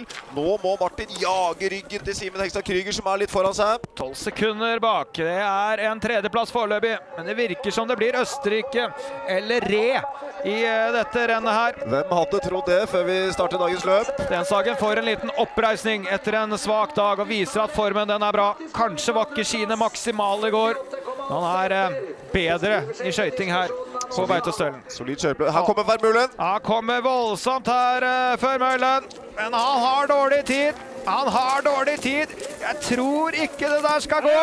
Han burde vært lenger opp i denne bakken, men det er sannelig ikke langt bak heller for Mika Vermeulen, som er nære å sette samtlige nordmenn på plass. Men det kan bli nummer 2. Det hadde vært en sjokkseier, men det går nok ikke dette her. Han har nok tapt noen sekunder avslutningsvis. Ja, 10 sekunder på seg der, og det går ikke. Men du verden, han gikk i den langbakken, altså på den andre runden. Det var heftig gjort. Men tiden går ut der. Andreas Fjorden Ree kommer til å vinne dette rennet. Vermeulen som var 5 sekunder bak. Han har tapt noen sekunder til, men viser jo at formen er særdeles bra. Fra 77. plass i går, mest sannsynlig nummer 2 i dag. Et meget godt gjennomført løp av Mika Vermeulen. Så kommer Lappalu da, som hang seg på. Foran Stenshagen. 1 sekund foran Stenshagen. Han har offret alt for å prøve å bli i den østerrikske ryggen. Ja, det er imponerende åpningshelg av den mannen også. 5 i klassisk i går, og noe av det samme i dag. Meget bra. Det er bra det, inn mot en internasjonal sesongåpning neste helg. Disse utlendingene også er i draget. Speider etter Simen Hegstad Krüger. Ser han ut av vinduet nå på toppen av danskebakken. Men Martin Løvstrøm Nyenge kommer like bak, ser han ned fra stadion her. Han jager han også, og så er det en som har fartsressurser, så er det vel han. Ja, men Krüger henger i rygg på Jan Thomas Jensen, og Jensen har en bra avslutning. Det kan hjelpe Krüger dette her til å nærme seg litt grann. Her er det i bildet. Jan Thomas Jensen trekker og drar på regjerende verdensmester. På 2 øvelser faktisk. Både skiathlon og 15 fri vant han i forrige VM med Krüger. Får et lite forhold til sånn distansemessig, hvor langt bak en løper som Didrik Tønseth er Andreas Fjorden Ree da. Skulle vært i mål for 27 sekunder siden. Han fortsatt et stykke inn til mål. Men bak. Kommer noen ulve bak, altså. Jan Thomas Jensen har nok møtt Tønseth på noen treninger og har bra lyst til å gå seg opp i denne ryggen. Jeg tror det går fortere bak der nå. Jeg er ganske sikker på at de gutta bak flyr den siste bakken. Han pleier å være enorm på det, Jan Thomas Jensen, og på den måten han vant i Ruka for et år siden. Han jo i nærheten av å kunne kjempe om en plass til verdenscupen også i skøyting, Jan Thomas Jensen. Man må kanskje slå Stenshagen her. Det har gått fra Krüger med I hvert fall noen meter. Det fin trening for Krüger også dette. Prøve å henge med et rykk på slutten som dette. Ja, Tønseth står litt stille sammenlignet med Jan Thomas Jensen. Tønseth da må vi få opp tiden til Krüger. Ja, han må inn her. Han bak Simen Ekstad, Krüger. Men han går fort på slutten. Og hvor endte Jensen? Han slår Stenshagen med 2 sekunder, knappe 2 sekunder. Og det kan være viktig 2 sekunder når dette skal oppsummeres etterpå av landslagsledelsen. Nå kommer Martin Løvstrøm Nyevenge, har heller ikke klart å nærme seg så mye som han må ha måttet gjøre for å ta seieren. Men kan vel ta Krüger her mot slutten. Klarer heller ikke Vermeulen. Nei, vi får Østerrike og Vermeulen på andreplass. Krüger, han må se seg slått og bli skjøvet ut av pallen. Nyenge 2 i går, og rett og slett 3 i dag. Dagens mann, Andreas Fjorden Ree. For et løp. Det ble heftig på slutten her. Andreas Fjorden Ree, som da garantert skal gå skøyting under verdenscup-åpningen. Og så det Jan Thomas Jensen som best bak der, av de som vi tror ikke forhåndsutsatt. Så da han absolutt i diskusjonen, og hvor mye var det han slo Stenshagen med? Det var 1,9 sekunder på denne fantastiske avslutningen. Disse marginene spiller stor rolle. Iver Tillem Andersen går seg ikke inn på et verdenscuplag sannsynligvis. Jan Thomas Jensen har gått 2 gode renn, ikke noe ekstraordinært, men 2 gode renn. Simen Krüger stabil, sammen med Martin Nyenge. Andreas Fjorden Ree inne på begge distanser sannsynligvis, hvis vi skal begynne å spekulere litt her. Så får vi se hvem som skaper de siste plassene. Musgrave her, helsvart dag i løypa på Beitostølen. Det var ikke all verden i testløpet de hadde tidligere heller. Ikke noe strålende dag i går heller for Musgrave. Vi skal få reaksjoner. Hvordan synes du dette ble, Jan Thomas? Ja, det var en kamp i det første avtak. Det var sånn, du må konsentrere deg og stå på ski, og det koster krefter, så jeg skulle nok ha vært litt nærmere. Selv om jeg var på 5., så jeg har jo et mål om å komme til Ruka, men spørs. Jeg leverte jo et bra skirenn i går også, så jeg skal krysse fingrene. Så du har fortsatt litt trua? Ja, jeg har det. Det var i hvert fall tungt. Jeg hørte bare pusten til Krüger i ryggen på meg, da måtte jeg gå for livet. Sendingen sponses av Sport1-butikkene, Fiken, regnskap og faktura for små bedrifter, Ris Bilglass, skifte og reparasjon av bilglass, Rørleggerkjeden VVS-eksperten og Opplysningen 1881.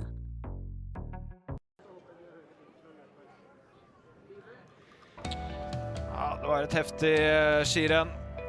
Martin Løvstrøm Nyenge hadde samtlige tider å gå på. Han viser at formen ekstremt god. Han jo en allrounder. Blitt bra i skøyting. En av verdens beste klassisk på en god dag. Også ganske bra fart i kroppen. Han var jo på sprintlandslaget når vi går noen år tilbake. Men Mikael Vermeulen, en av dagens overraskelser. Virket ikke slag i går. Snur alt på hodet i dag. Han har bare én nordmann foran seg. Det må gi enormt med selvtillit før verdenscupen starter. Men denne mannen var suveren i dag. Andreas Fjorden Ree gikk et veldisponert løp fra start til slutt. Rekruttlandslagets løper. Fått betalt for nøyaktig treningsinnsats. Han går seg rett inn på verdenscup-laget. Og inn i verdenstoppen. Og vi skal selvfølgelig snakke mer med Andreas Fjorden Ree, som var en av de vi hadde tippet høyt oppe, men at det skulle bli en østerriker på pallen nå, Fredrik, det var ikke helt gitt. Ja, vi vet jo hva Formel kan gjøre. Han har jo en pallplass fra verdenscupen i Canmore, har 5. og 6. plasser i verdenscupen, men at det skulle være nummer 2 her i dag, det imponerte og overrasket oss litt. Gratulerer! Ja, tusen takk. Det var bra etter gårsdagen, fordi i går det var litt sånn formkrise. Og det var bra stigning fra ikke topp 60 til pallen. Men du klarte å snu den krisa raskt? Ja, det sitter opp i hodet, vet du. Det gjør. Og så er det sikkert noen der hjemme som sitter og tenker på hvorfor snakker han norsk? Jeg bodde jo på Lillehammer de siste 4 årene, og jeg har hørt på mange russelåter, så derfor snakker jeg norsk. Da skal vi ikke dra hele vokabularet du har lært fra de russelåtene, men du kan få si noe om hvordan det er å starte sesongen med å være nummer 2 på den norske åpningen. Nei, det er jo deilig.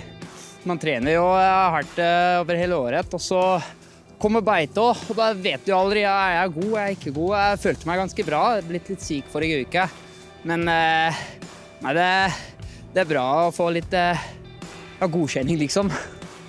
Det blir jo mye rødt, hvitt og blått på resultatlistene. Sånn var det i fjor, og sånn har det vært i årevis. Hvordan er det for deg som østerriker å kjempe mot de her nordmennene? Nei, det er jo drømmen egentlig. Det er jo, når du er en liten gutt, da drømmer du om å kjempe om pallplasser og kjempe med de gutta som var oppe der. Og når det kommer til å bli virkeligheten, det er stort. Det er jo enormt så mange skiløpere her i Norge nå som trener med Granåsen som mål. Hva tenker du at du kan få til i et VM? Nei, det er jo VM er jo nice å ha, men mitt største mål er bare å vinne et skirenn. Så det er en nice 20 km fellesstart neste uke i Ruka, så jeg skal begynne med den, og så prater vi om VM i februar. Så lurt. Ja. Da sier vi det sånn. Takk skal du ha. Tusen takk. Fredrik, du får trekke litt nærmere, så da har vi Martin holdt på å si inn i varmen. Det er kanskje en liten overdrivelse, så varmt er det ikke. Men vi må snakke litt om Andreas Fjorden Ree. Ja, imponerende. Vi har jo, I går gikk han et fenomenalt klassisk renn og viste der en fantastisk god form. Og i dag er han i egen klasse rent teknisk. Det er sånn, noen ganger så behøver du ikke å se på klokka når du ser hvem som går fortest. I dag så var Andreas Fjorden Ree den personen, og det ser lett ut. Han treffer godt, og nei, det må være en god følelse å kunne levere det han har gjort i dag. Vi ser rett og slett på hvor bra du gikk i dag, Andreas Fjorden Ree. Nå er det ingen tvil, du er dagens mann. Hvordan er det? Jo, det er gøy. Det er jo det man har lyst til å være hele tiden, så man engasjerer. Så ja, jeg ser bra ut.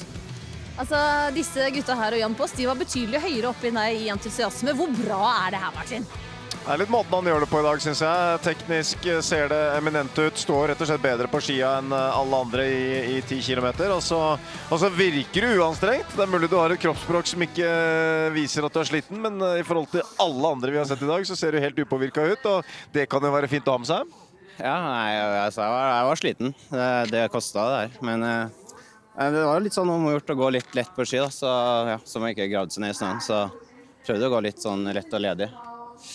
Vi snakket mye om det her, vi snakket mye om deg, vi snakket mye om det her å komme gjennom det her nåløyet om å få gå verdenscup, og hvor vanskelig det er. Hva sier du om det nå, Andreas? Jo, nå er jeg kanskje, nei, det er jo levert bra nå, så det er kanskje muligheter. Så ja, det hjelper jo å gå fort. Noen skrytepave kan vi slå fast at han ikke er. Nei, det er en slags understatement at han kanskje har noen muligheter, for nåløyet har han trengt seg gjennom for lengst. Det blir en spennende helg i Finland til uka, og vi er jo veldig spent på hva dette her holder til internasjonalt, Andreas. Tipper jeg du er også. Det blir gøy å komme seg ut. Og du skal vel sikkert også gå i klassisk renn der, så dette blir spennende. Ja, det blir veldig spennende. Hva slags potensial ser du her, Fredrik? Nei, vi vet jo at nivået i Norge er skyhøyt. Andreas er meldt fra. Du trener ikke lite, og du er godt forberedt. Og når du da trenger denne internasjonale erfaringen, så er det kjempefint å komme ut, få matching internasjonalt og kjenne på det og få disse erfaringene. Det tror jeg er liksom steget videre. Så alle muligheter for å kunne klatre opp på pall. Hvordan er det å være en av disse som kjemper på et så bra lag med så enormt mange, og så klare det her, Andreas? Jo, det er gøy. Vi er veldig bra gjeng på rekrutt, så det er bra nivå på treningene og øktene på samling, så det er veldig bra. Vi tar med oss Eirik Myhren også. Kom inn i midten, her det plass til alle. Hjerterom og husrom. Hjerterom og husrom. Ja, Han ikke noen skrytepave, du kan skryte litt, du. Ja, det en fantastisk god skiløper da. Det har jo vært det noen år, men han har virkelig tatt et steg nå. Altså. Han kjørte oss litt på et testrenn bort i Idre, og så bare fortsetter han, så det bra. Det veldig bra, men hvor bra det for han å være med til Finland? Ja, jeg tar veldig sjelden uttak på direkte TV, men den søknaden her ganske bra. Det sjeldent god søknad, det skal jeg si. Altså, vet ikke hvordan det står til med finsken din, men vi har nå kanskje en liten uke på å øve på den i hvert fall. Ja. Du skal få slippe å dra noen finske gloser. Men det å få lov til å være med da, hvordan blir det? Ja, vi får se om det blir, men det blir artig i så fall, det. Det blir det.